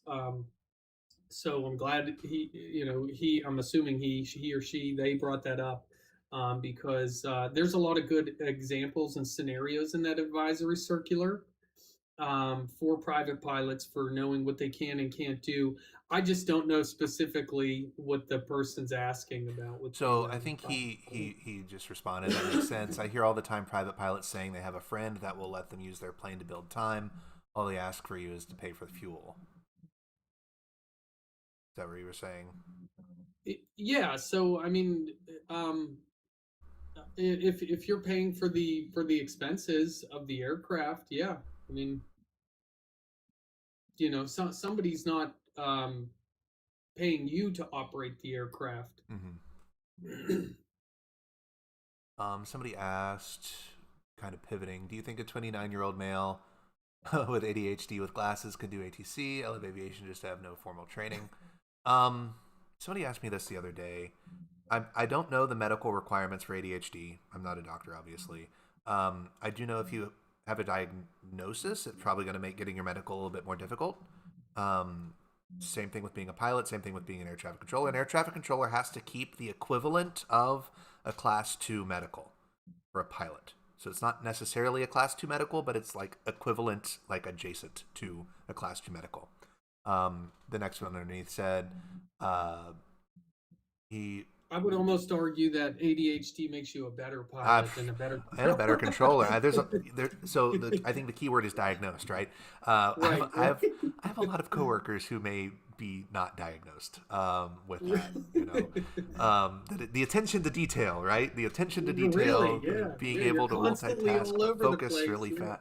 Yeah, the ability to like narrow in on something while everything is going crazy around you, right? Yeah. Reason I'm asking is because I failed my color vision screening test today for my first class. Oh, that sucks. Also, does pilot experience help when becoming an ATC? So, you can be an air traffic controller if you're colorblind, but you cannot be a tower controller if you're either way colorblind. You can be a center controller if you're not red-green colorblind. So whatever the other one is, blue something else, you can be, but you can't be red-green colorblind. That being said, one of my coworkers is red-green colorblind. Whenever he did his pre-ops medical or pre-hire medical, the doctor put that he had the other type of colorblind, which is really interesting. And it wasn't until he was like certified that they were like, hey, hold on a second, you're the wrong type of colorblind. He was like, yeah, but I can still do the job. And they're like, yeah, I guess you can, but I don't know. Yeah. So then he had to go and take a bunch of different tests, and he had to do a bunch of other stuff to basically prove that he could do the job. And the reason that you can be somewhat colorblind in the center is because we have multiple ways of depicting different things, right? So on our en route decision support tool, there are red alerts, yellow alerts, and green alerts. The red alerts are the important ones, right? Those are where airplanes are going to get less than standard separation. But the red alerts are on the left side of the column. It's like looking at a traffic light, right? The left is red, the middle is yellow, and the right is orange. So if you know what side of the pillar it's on, you know what color it is. Same thing on the scope. You know, the little Wi-Fi symbol on the data block is green. Okay, but it's a symbol. It's a little thingy thing. So if you know what the thing is, you don't have to know the color. So he still works here, and he proved that he knew where all this stuff is. So hopefully they use his case as kind of That's like a precedent setting, or yeah, something like that. I don't know, but it was really funny because he was telling me his story about whenever he went back for his like colorblind test. You know, they have the little dot tests or whatever, and they're like, okay, what is this? Oh, it's a 1. What is this? It's a 4. What is this? Oh, it's a 7. And they're like, okay, what is this? And, you know, it's the red and the green, and you can't see it. And they're like, I don't know. It's all been numbers, so I'm just going to say a number. So it's 5. And they're like, well, it's actually a square. So you probably can't see it. Those funny. So that's interesting because, like, as a pilot, you could be colorblind. You can get it's called a SOTA, a Statement of Demonstrated Ability. And so basically, if you fail your colorblind as part of the medical exam, you can get a statement of ability request that goes to the Fsdo, and basically we take you out to a local control tower, and we have them shoot light gun signals at you. Oh wow. And there's a pattern, like a pre-made pattern, and it's like, you give the copy to the tower and say, hey, shoot these light gun signals, and you have to be a certain distance. I think it's like 1,500 feet away or something. And so they'll radio you back and say, all right, here they come. And if the applicant can demonstrate through that they were able to see the tower lights, the Fsdo can fill out this report that says, passed all the lighting, and then they just carry this card, this SOTA, with them throughout their flying career, and it says they've demonstrated it. You only have to do it one time. Oh, that's cool. It's nice to hear things like that. That just means that like your dreams aren't immediately crushed. Which is kind of nice. There's ways around it. Somebody asked on YouTube, I need to take an SLT and an OCVT. If I fail those, then I'm thinking about ATC. Also, any advice from in command on the SLT and the OCVT would be great. I don't know what those are. Do you know what those are? Yeah, that's the SLT, signal light test, and the OCVT. I forget what that stands for, but that was basically what I was talking about. Okay. Just now. So there is, if you go to, you could probably just type it into Google, FAA SLT OCVT test guidance, and it'll pull it up that way. But if you go to the FAA's database system, DRS, Delta Romeo Sierra .faa.gov, and go to the 8900.1 guidance, you can go to like pull up the guidance in there for how the FAA inspector is going to do that test for you, and it'll lay it out, exactly how and what that test is going to look like. And usually, when you meet up with the inspector who's going to do the test, you talk to them on the phone. They're going to outline what the test is going to look like for you too. So there's no surprises there. It's not a gotcha. Everybody's rooting for you when you go for one of those. Like we want you to pass that. Yeah. And so. Cool. Ground and flight test, Cobra. Yeah, he used to be an inspector in the office with me. That's right. So he's done a couple of those, probably with me, if I recall. Was he the guy that led you to the ramp check, and you're like, "Oh, that's a newbie. Let's go practice ramp checking somebody over there"? Right? No, not him. Maybe, I don't know. I've done that with a lot of new inspectors in the office. Where is the threshold of an ATC giving us our 20-degree left for vector or need to descend for ice? Do y'all usually do your best to accommodate that? Are there any instances you wouldn't allow that? Icing, we're going to try and get you out icing as fast as we can. The thing is, we know with PIREPs where the icing levels are, but PIREPs change, PIREPs do... So, like, it's important to not fly into known icing if your airplane isn't rated for known icing flying, right? Because once you're in it, that's an emergency, which is bad. But if we can help you, we can get a PIREP for like the top of the cloud layer or whatever to maybe climb above it, or it's warmer lower, so let's give you a DSID. If there's no traffic around you, we're gonna do that. If there is traffic around you, they're probably also experiencing it, right? So hopefully they won't be around you in that same stuff all at the same time as well. Now, that being said, the 20 left for weather, 20 right for weather, a lot goes into making those determinations of what we can give pilots for deviations. The big rule of thumb, I think, is you kind of want to keep everybody doing the same thing. So if you're sequencing a conga line of aircraft to DFW, and the first guy wants to go left around the weather, well, now everybody behind him is probably going to be left of the weather because they're just kind of following each other around. Then you get the one hot shot who's like, I can see the hole, I can make it. Like, okay, if I shortcut you through it, Now you're going to cut off everybody who's also had to do this, right? It's first come, first serve, yes, but also safe, orderly, and efficient flow of traffic. Maybe not efficient, but this is orderly to keep you around that weather. And it's also safe because what if the hole closes, or what if nobody's flying through that hole because there's severe turbulence or whatever, right? We don't know. Now, granted, there are certain airlines that take wider berths around weather than others, and so if they're the one leading the pack, you're like, okay, maybe somebody else can skirt it a little bit closer. But again, we're not flying. We don't see the clouds. We don't see that stuff. We only see precipitation. And on our scope, it's a little bit delayed. It's like 2 or 3 minutes delayed updating. So on a hot summer day, big thunder bumpers building up, we may not even see it until, 2 or 3 minutes later, which is beyond whenever you need the deviation, right? So when that starts happening, kind of all bets are off on what direction people are going to go, because those are just crazy popcorn thunderstorms. But realistically, when that starts happening, if it's in our departure corridor or in our arrival corridor, we're calling our traffic management, like, hey, we need single stream out of this because we can't do the 3 parallel departures anymore because they're deviating into each other. So that's whenever you start getting miles in trail. That's when you get delays on the ground, because we're trying to allow aircraft to deviate safer, right? I think that answers that question. So yeah, a lot goes into it, but really, if you turn, will you hit somebody? If the answer is no, we should be giving you the deviation.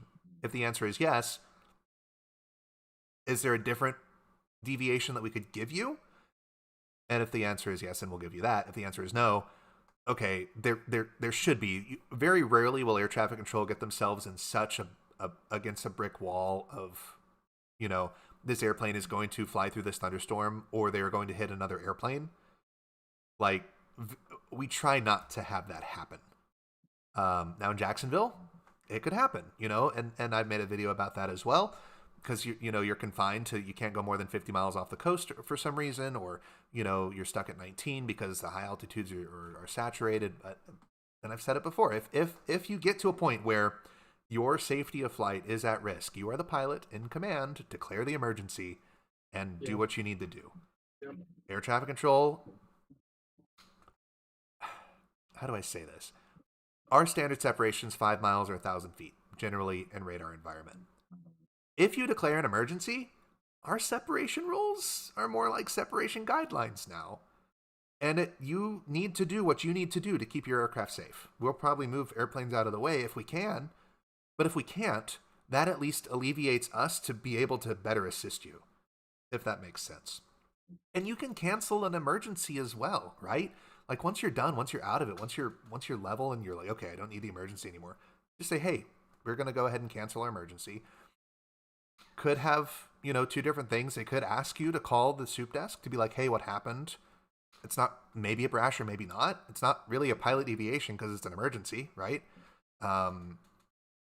But, in those instances, it's pretty apparent what happened. And so nobody should be like, wow, I can't believe you did that. Well, it was either that or die. Like, I don't know what you want me to do here. Yeah. Declaring an emergency is not a bad thing. Yeah. Like, when you're in emergency, it should never be a hesitation to just declare the emergency.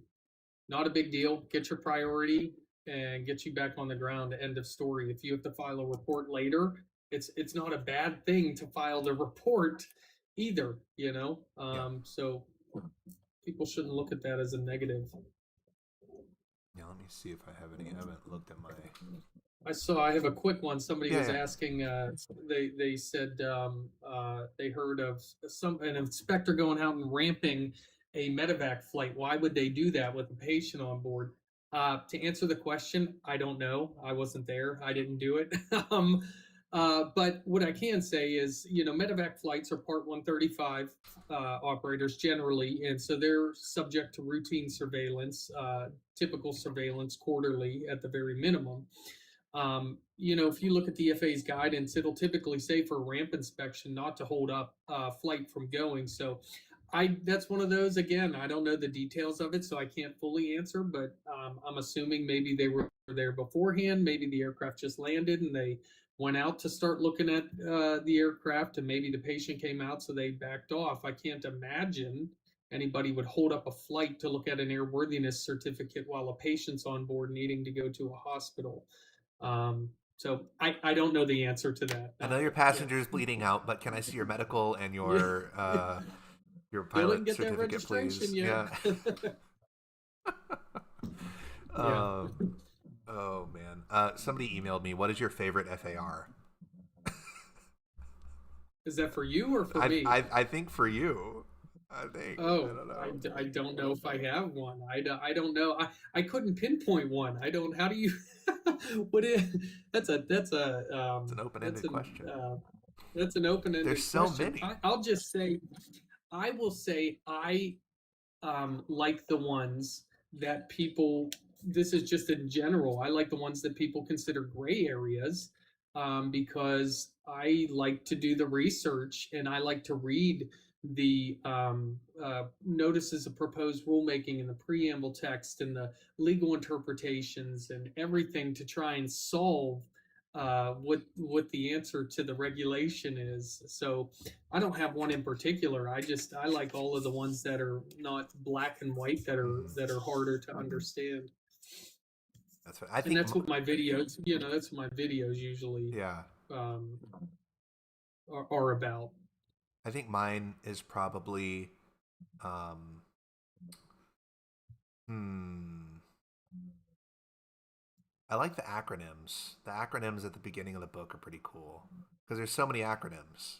The FAA loves acronyms for some reason. That's not a regulation, though. You got to pick a regulation, right? Oh, I don't know. 91-123 compliance with. Yeah, FAA. yeah. 91-123 compliance with air Yeah. traffic control. Mandatory. It's a great one. Somebody asked, why do controllers give small turn instructions like 5 degrees left or 10 degrees right rather than stating the exact heading they want? That's a great question. We are looking at your track across the ground on our radar scope.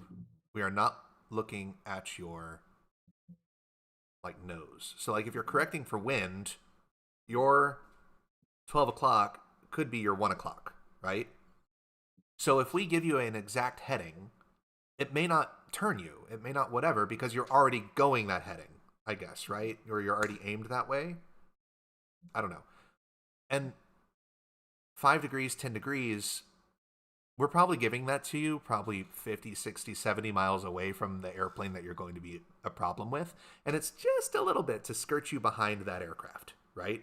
So giving you a specific heading, just, I don't know. We could, I guess, but it's easier just to say turn 5 degrees left, turn 10 degrees right, just because that's all we need. We just need 5 or 10, In training, they're like, never give a 5-degree turn. But sometimes over 60 miles, it works, and it still keeps you going generally on your same direction of where you're going. It's not a 80-degree turn or whatever, You're not panic vectoring people out of the way. It's just a little scooch. It's just a little, and there you go. And then skirting the bubble, Sometimes you'll give the heading, but most of the time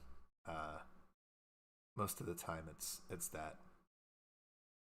Do you recommend any resources for beginning student pilots to master ATC, specifically reading back? I keep saying I've made a video about this because I have made a video about this, but there's so many videos I've made that they all get lost, and so then it's like, okay, and then I can't find it because it's just in the pantheon of videos I made. I just made my 1,000th video a few weeks ago. That's a lot of videos in a year. I'm lucky if I get 2 videos a week out. It's just tough for me to. Well, I have no life, so you also have a family. I have 2 cats. They're fine. But so I like live ATC. I like Flight Aware, Flight Radar. There's a new thing called ATC Live or something like that, which graphically depicts live air traffic conversations. So it bounces around to the planes that are actually talking, which is really cool. Doing VATSIM was a great practice. You get out of it what you put into it. If you want to practice like you're doing it in the real world. It's a lot cheaper to fly a fake airplane, Yeah. and you get to talk to people who are like actual people, so you can understand what they're doing, as opposed to like the Microsoft AI or the Pilot Edge Pilot P3D AI or whatever. Pilot Edge is also a great resource. It's paid though, but you get air traffic control from this time to this time, and they're trained and they're paid controllers, which is really cool. They do a big thing before AirVenture every year where they get pink shirts, like real pink shirts, to basically do the Fisk arrival into Oshkosh on your flight sim. So you can practice what it's going to sound like with the people who are going to be talking to you at the real thing, which is really, really cool. Yeah. So that's what I would do. Really anything that can You know just what? get you saying the phraseology. Yeah, one of my biggest recommendations in a lot of my videos, and this has always been a recommendation even when I started flight instructing, and this goes up to, applicants, or not applicants, but I guess students who are working on becoming a flight instructor, is to back seat in the aircraft. If you get done with your flight, go up again with another flight, do the weight and balance and performance, and sit in the back seat. Even if you're a private student and it's an instrument flight, you will always learn something. Just Yeah. sitting in the back seat. So we do that in air traffic control world. So you're upstairs, you're training, you go down to the floor, and you can monitor the sector, and you can just sit there and watch the controller work, and you can ask them questions, and you can do all this stuff, which is super, super important when you're trying to learn this, because for a lot of people, Yeah. they don't know what they're looking at, let alone they've learned the theory, they've learned the concepts, but now actually applying them and seeing them applied in a real world context is completely Yeah. different than just a schoolhouse theoretical knowledge. Um, Yeah. so yeah, if there's a situation like that in an airplane, for sure. I don't know if people do like I know like some flight schools have like Redbird flight simulators or whatever as well. Hmm. Um, so you could sit behind them, but then you fall into this trap of like your CFI playing air traffic control, which I've had a few questions about, like how can I be a better air traffic controller when we're doing ground instrument stuff. And it's like Yeah. Yeah. vector them 30 degrees to the final approach course. That's really all you got to do. It's the 30 Yeah. degree Yeah. approach angle. Um, it's hard because you know they're just regurgitating their air traffic stuff that they've heard during their flight training to here. If you really want to look it up, the .65, the 7110.65 has all of our phraseology. So if you want to do the maximum to be able to simulate the air traffic control lingo, that's where I would look. And even if you're not trying to do that, if you just want more awareness of what air traffic control can tell you, can ask you, or what things you can ask from air traffic control, 7110.65, it's like a 700-page document. There's a PDF version online. There's an HTML version online that's really easy to navigate and has everything broken down into sections. So just be like, I'm going to learn about IFR holding today. Okay, here we go. Yeah. Here's what you can expect.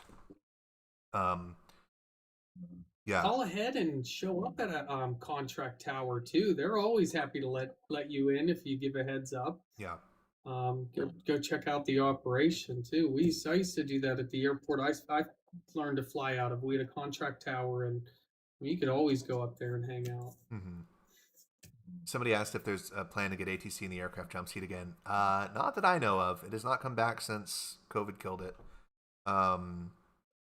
And you know, they're always going to say, "Oh, we're waiting on the airlines. We're waiting on the airlines." And I ask people from the airlines, like pretty high up people in the airlines, "Oh, we're waiting on the FAA." Okay, well, there's some miscommunication here. Or like, "Oh, we're waiting on the military." Like, oh, okay, all right.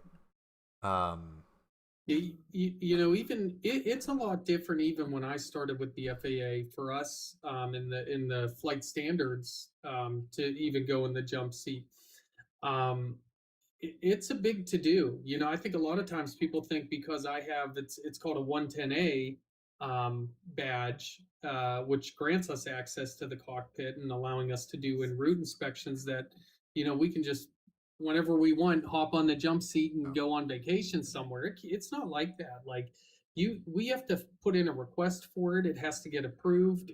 The frontline manager has to approve it, and you got to get specific instructions from that air carrier's FAA management team that says, "Hey, we want you to look at this." We don't just get to go anywhere we want either, and that may be part of it, you know. So I don't know what the answer to that is with ATC. Yeah, I don't know. It is what it is. But that was one of the best. I don't want to say benefits, but one of the coolest parts of the job because, you know, I've never been in a commercial airliner flight deck. Never been in it. I talk to them every day. You know, I don't know what they're going through whenever I'm giving them, you know, descend now to flight level 240, transition to 310 knots or greater, resume publish speeds at link, descend blah blah blah blah blah. It's like I just say it because that's how I was trained. But there's no process. Like I'm saying the words, but then you actually have to do what I'm telling you to do. So wouldn't Yeah. it be more prudent to like observe the flight deck to see how my words are impacting what you're doing on the flight deck? I would think so. And that's, I think, one of the biggest things about doing this is I've been able to understand from pilots telling me, I hate it when a controller does this. I'm like, oh, I do that. How can I change what I do to make controlling better? And I've made those changes, and you know what? The pilots have been happier because they're not Yeah. fighting the airplane, or they're not, you know, having to put the speed brakes out early or whatever, because I've understood what's going on now, the context behind the words I'm saying, to hopefully make both sides of the radio less abrasive, right? Or less more understanding. So that's pretty cool. And it goes both ways, right? So pilots can come and visit air traffic control facilities. It's a lot easier for you to visit us than it is for us to visit you. Yeah. And so yeah, contract tower, just give them a call. A tower, like a federal tower, just, you know, ask them for the phone number. Ironically, you can just do that. Yeah. Right. If you go to like the FBO, will probably have the tower's number anyway. Go to the FBO, be like, hey, can I get the number to the tower? Yeah, sure, here you go. Okay, cool. You want to go to a big TRACON or a center? Call the flight data number that's on the AFD or on the approach chart or whatever.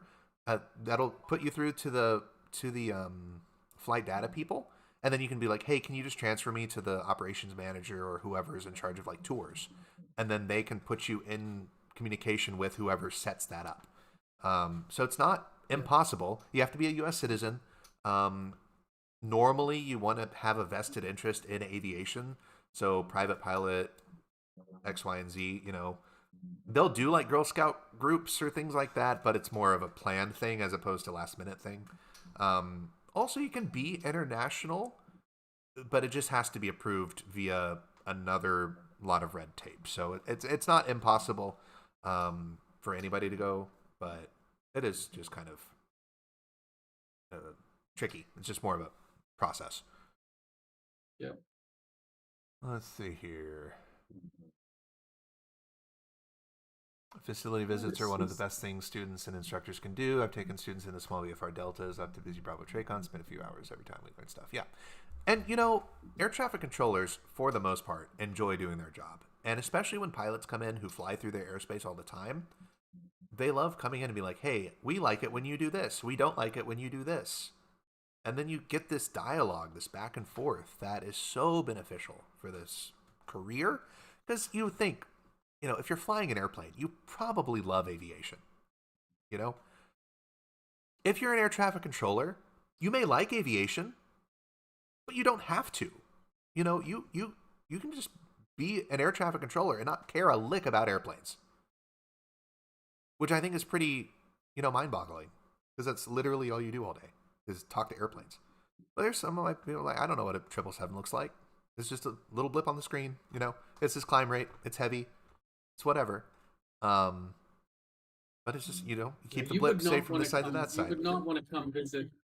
You would not want to come visit the Fsdo for the day. That would be the most boring thing you could possibly think of.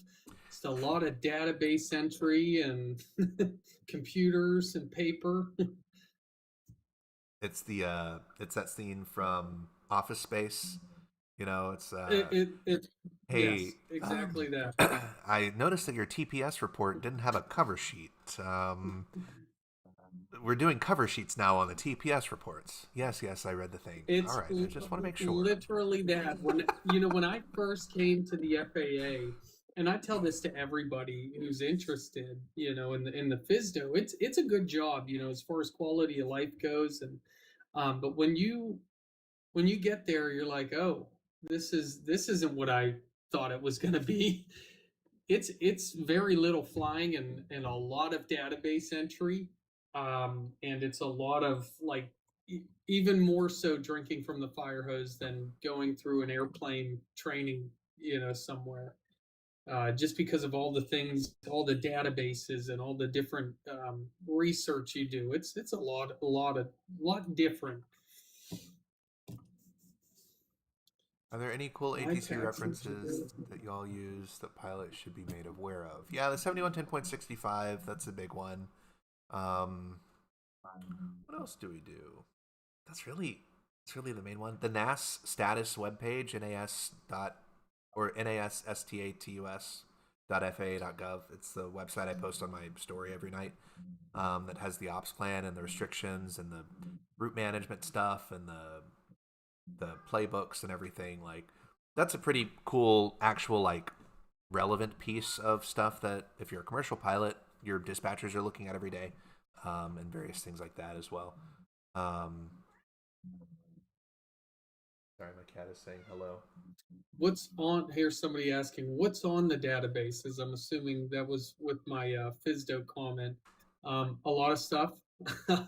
So it's we do anytime we do any type of work at all, an inspection, a ramp inspection, um, anything, it has to go into a database where it's called the safety assurance system, SAS, and it goes in there.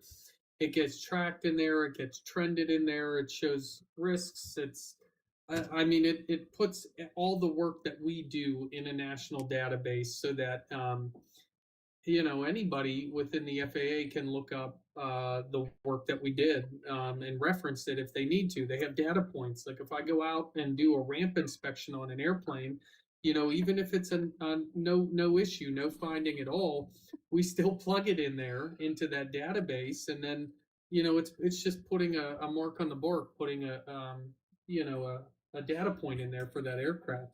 I see you've got your cat there. What's that one's name? Yeah, this one is Orville, and the previous one was Amelia. They both wanted some time in the camera. Hello. That's funny. Orville and Amelia, they're I brother hear and them making sister. some noise there. Yeah. Yeah, they're very, very loud, very hairy. You get hair everywhere. That's funny.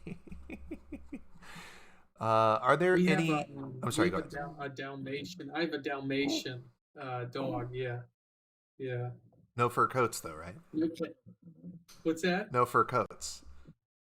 No. 101 Dalmatians? No. All right. Sorry.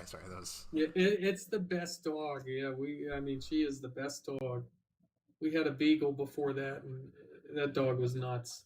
Oh, that's awesome. And let me know whenever you need to go. I have nothing to do tomorrow, and so I can talk forever. But you have flying tomorrow, so just let me know whenever. I'm good for. You're ready I'm to. probably good for another 15 minutes or so. Perfect. I don't know how to see how many people are even watching. Like, so we got. If there's 10 people, maybe it's. We got 12, 13 on TikTok. We got 24 on Twitch and YouTube, and we got 29 on Instagram. So we got some people watching. Yeah, which is good. How easy is it for an ASI to look up the applications I signed? Applications for what? Question mark. I'm assuming like an 8710. Application for an airman certificate, I'm guessing. So you have access to some of that stuff. I signed off students. Oh, okay, I see. So you're looking for maybe like a gold seal or just in general the record for it. You would generally, if you went through the FAST team, the FAA FAST team, they would have more information on that for you. In the Fsdo, it's not easy. IACRA, once you put in the IACRA in the IACRA database, the application, once it's done after like a day or something, it's like out of the IACRA database. But I know the FAST team can look up some of that stuff. So you could reach out to somebody there. Fast. Federal Aviation Advisory something Mm. something. Acronym. Safety team, yeah. Safety team. Sorry, That's right. That's safety right. team, yeah. Safety team. Can I get an FAA medical if I recently got my third felony DUI? I have no idea. That's up to the medical examiner, the AME. You would have to contact them. Going back to your gold seal thing. Question for the Fsdo: Does my you're the Fsdo now? Well, I guess you are. Does my sign off Sort of from Fsdo. for the Fsdo? Sort of. Sort of Fsdo. Does my sign off from my 141 students under examining authority count towards my gold seal? Say that one more time. Does my sign off from my 141 students under examining authority count towards my gold seal? I am not a 141 guru. So you could ask me on my page and I could do a little bit of research on that and get you an answer. But I'm not I couldn't answer that question right now. Also, so you're on TikTok as 5 Minutes Smarter Pilots. You're on It's at In Command Zero is the In Command Zero. Okay. yeah. And that's also on Instagram at In Command, or is it just? Yes. Okay. Yep. All right. Cool. There you go.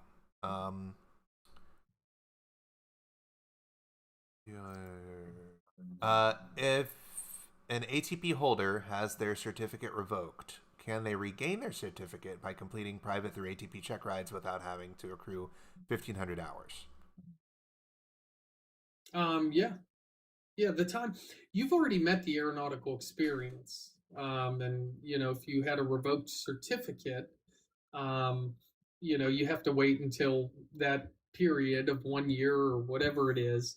But then, yeah, you can start back up. You've already met all the aeronautical experience, but you've got to take the writtens and the check rides over again.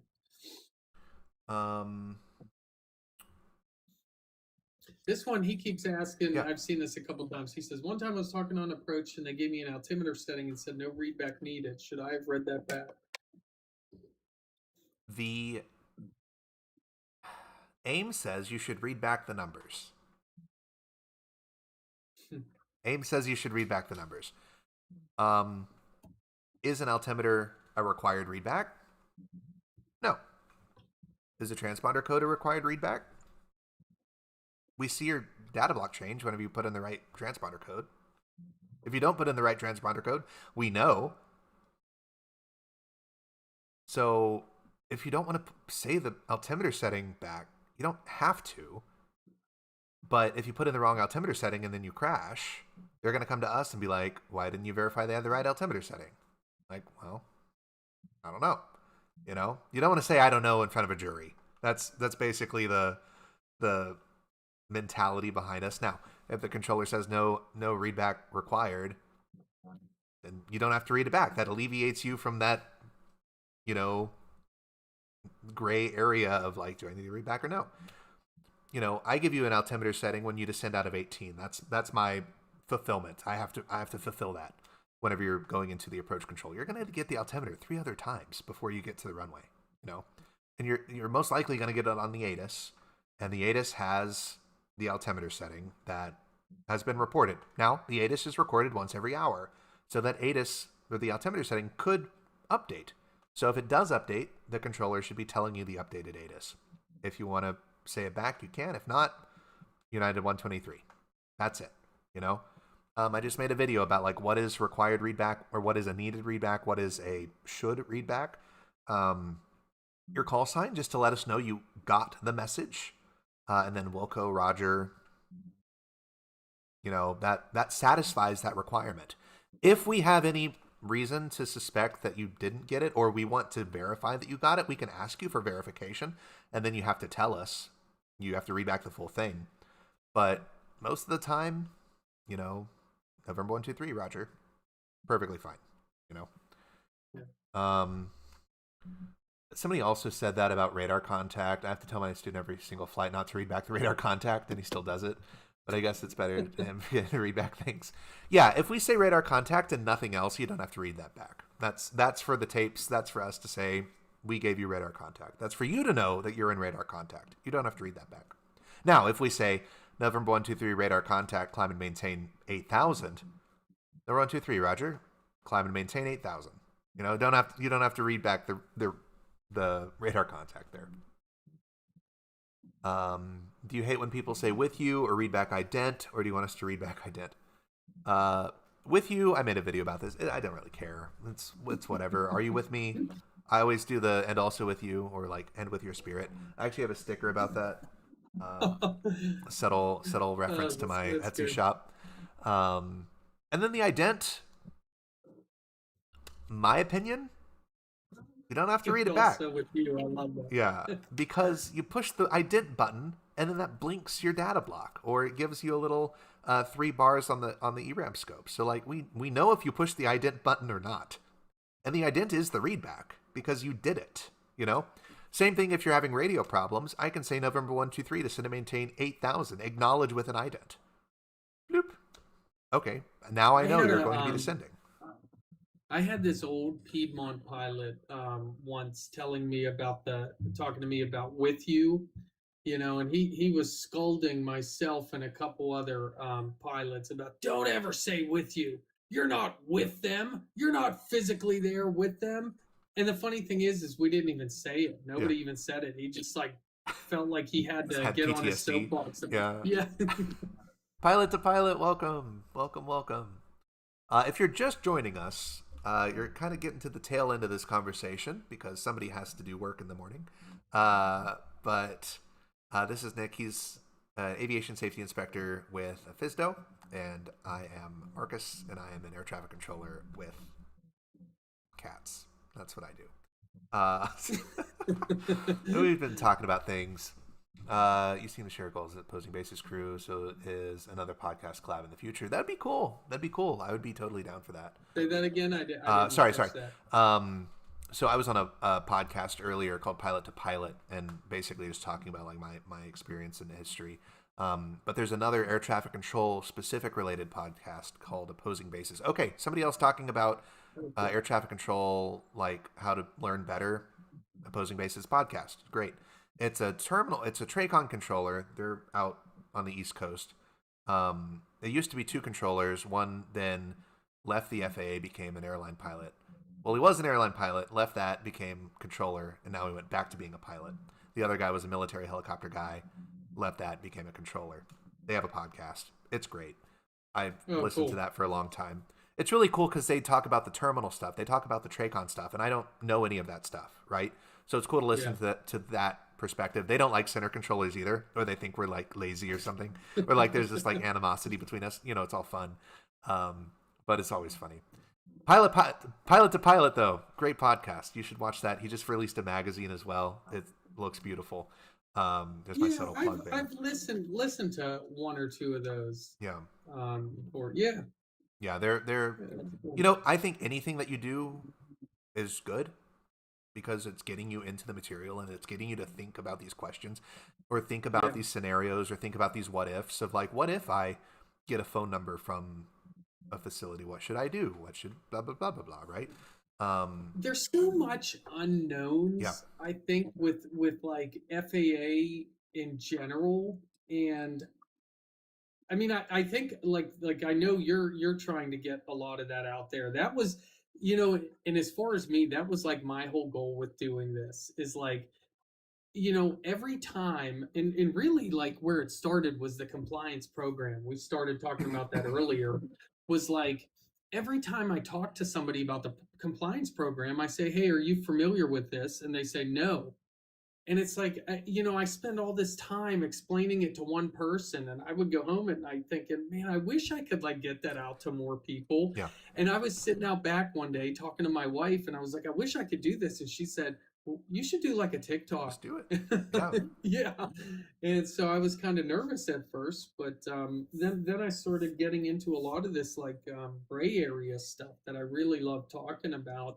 and it's good because I think you said it too, when we were talking, is like you learn so much more. I learned so much just doing the research and talking about this stuff, and like the understanding you get out of it too is just great. Yeah. Yeah, the amount of knowledge that so like I've been doing this TikTok thing for probably about a year, beginning of March. Like really posting on here.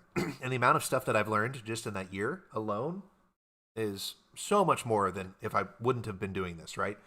Because there's this hazard, I think, of becoming certified as a controller. Like I've wanted to be a controller since the 8th grade. So a lot of the stuff in my life has been leading up to this point of being a certified professional controller. And last year I just hit my 3-year mark of being certified professional controller.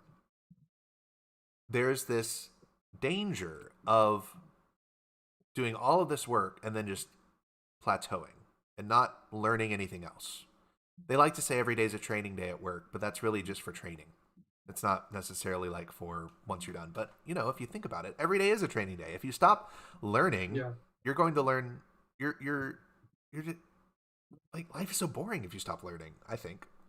Every time I think I'm like I've exhausted the gray, quote unquote, gray areas in the regulations, and I think, man, I'm like out of material. Somebody asks another question, I'm like, oh, that's a good question, never thought of it, and then you know, you look into that. Sorry. Yeah, there's just so much, especially in this job, right? There's so much in the different facets of aviation. I mean, just from GA pilots to commercial pilots to military pilots to cargo pilots to, you know, and we work with all of those people. And so being able to explain what we're doing on our side to hopefully enlighten and make pilots' lives less frustrating, to like explain why we're doing this, right? Case in point, somebody messaged me earlier today saying, hey, I was departing Orlando yesterday and we were taxiing out, and then Tower says, hey, we've got mileage and trail for departures going west. And he was like, we were 7 in line, but it took us an hour to take off. Why was that? The captain seemed kind of pissy, of like, oh, the air traffic control is just out to get us, you know, they say it's for staffing issues or whatever, you know. And it's like, what was going on? I'm like, well, I'm glad you asked, because at so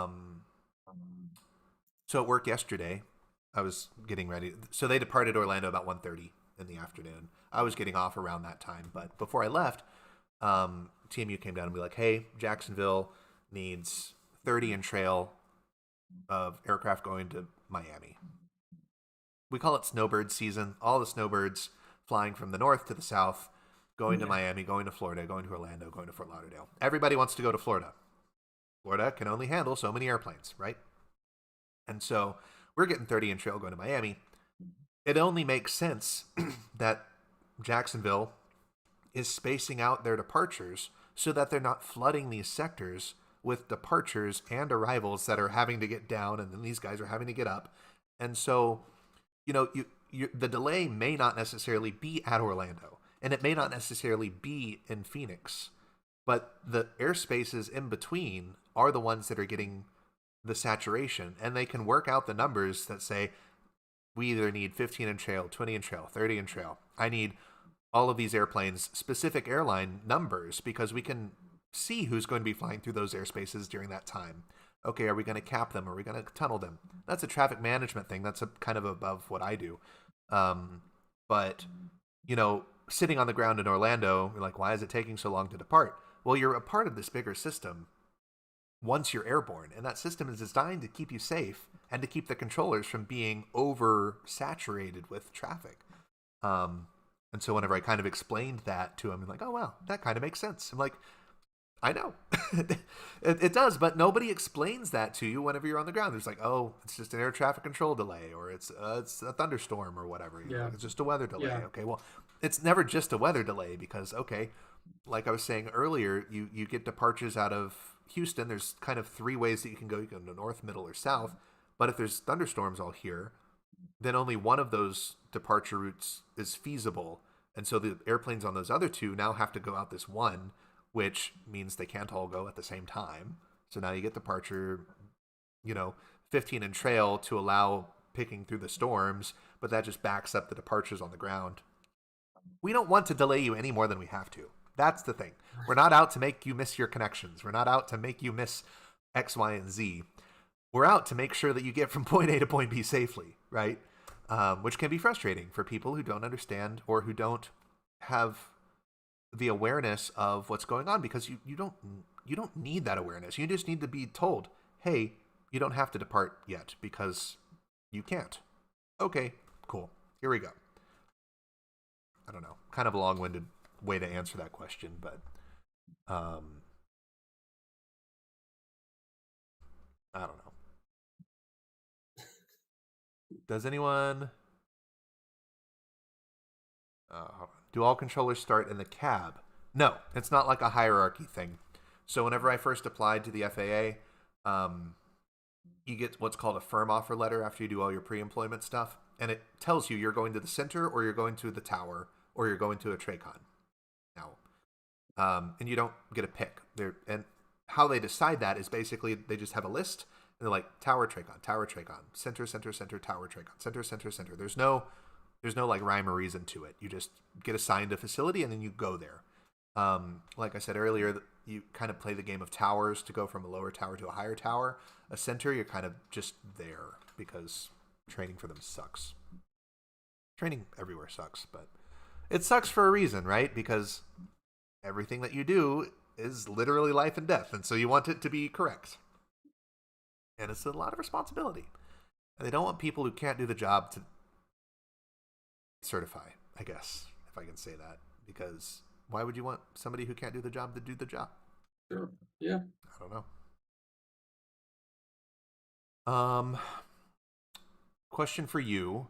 Can there be any legal action to the PIC if they decide to practice eights on pylons where they would impede the traffic pattern of an uncontrolled airport?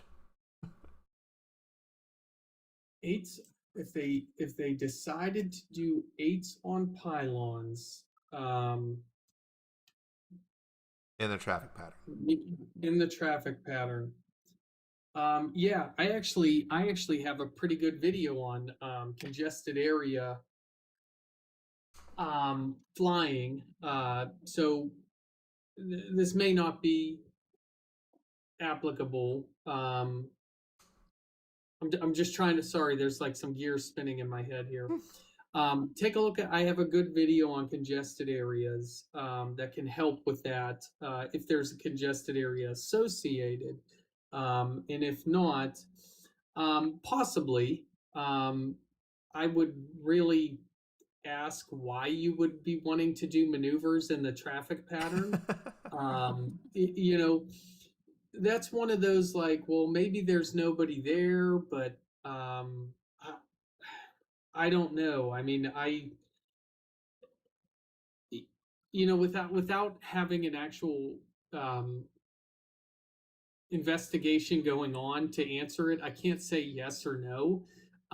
Certainly, careless and reckless, 9113, maybe not reckless, but careless, part of that regulation may get applied there. And so it's possible. I mean, I would take a look at that video on congested areas, because that talks about operations over congested areas in traffic patterns. But I don't know. I don't know if there's like really a need to be doing maneuvers in the traffic pattern. Because what could happen is if somebody did come into the pattern and you're doing a maneuver and now you're messing with the traffic pattern, now you've caused maybe an incident or an event, and that could be determined to be a careless operation. So that's just a general opinion there. I think, unless you have one more for me, I think I'm gonna make that my last one. Yeah, no, I think that's a great spot to stop. I know there's a lot. There's a lot, but that's why we have comments on our videos. Yeah. Here we go. Yeah. Thank you so much for doing this. I know that it's kind of late, but I think I appreciate it. I hope all of our viewers have appreciated it. I know I have. It's been this really is cool. great. Yeah, I'd love to do it again. This Yeah, was for good. I sure. loved all the questions we had. Yeah, there's a lot of questions, and I think that's the coolest part about doing this, right? Is there's always going to be more questions. Sure, maybe some of them are the same questions that we've been asked before, but from the last time you've made a video answering that question to now, maybe you've learned something, and like, oh, now we can Yeah. update this or whatever. I know I have that like inner dialogue sometimes. I'm like, oh, I've made a video about this, and then I'll watch it and be like, I could say something a little different this To time get the point to get the across a point little across bit more. Yeah. better, you Yeah. know. But then that also means I have to make this new video, but it is what it is. I do Yeah. enjoy making the videos. It is fun. Yeah. But it's a lot Same of here. research. I'm like, it's a lot of research. Especially in your off time. Yeah. Yeah. I mean, I do all my research. Sometimes it ends up lining up where something I'm working on, Yeah. I might be researching for work, and then I'm like, oh, you know what, that would be a good video too. Hmm. But a lot of times it's spent in my off time in bed while everybody's sleeping. Yeah. Yeah. Yeah. Well, keep it up. Thank you so much, and we'll do this again. Have fun flying Yeah. Thanks your for having me. airplanes tomorrow. Yeah. Yeah, man. Awesome. Cool. Thank you Well, so much. I'll see you later, Marcus. See you later. Yeah. Let's see. We go there, and it goes to here. Then I go to there. Is class rank in Oklahoma based on test or overall performance? It's overall performance, so it's your final grade. Your final grade. Awesome. Well, thank you all so much. I hope you all had fun. This was a blast to do. If you have any further questions, Linktree in my bio. There's a forum you can ask questions. If you want it specifically for Nick, put in like Fsdo or something, just so I know to shoot it over to him. You can also follow him. He's at In Command on Instagram, at In Command 0 on TikTok. If you're just joining us, there's this is recorded on YouTube, so you can watch the whole thing on YouTube. And I think that's about it. Thank you all so much for stopping by. I know this was kind of a random Monday night thing, but I hope to be able to do more of these, and I hope that we can kind of bring different people from the different parts of aviation together to talk about this stuff, because I think it's important, and I hope it's enlightening or entertaining or educational or something, right? Because, when is it you're going to be able to talk to an air traffic controller and a Flight Standards District Office aviation safety inspector next? Like, what an odd combination. Outside of, getting a pilot deviation or getting a Brasher. So I think that this is all a great learning opportunity and a great place to ask those questions in a safe environment. All right. Hopefully everything worked out. The only thing that was kind of finicky was Facebook. I'll try and fix that for the next stream. But thank you all so much for stopping by, and I hope you all have a wonderful evening. Now let's see if I can make this go to here. Let's see what happens here. I don't know what's going to happen here. Ooh. Fancy. Oh. Ha! Forgot I had the credits thing. That's funny. Okay, so we'll go there. We'll go here. Thank you all so much. Have a wonderful night. Goodbye, goodbye, goodbye, goodbye.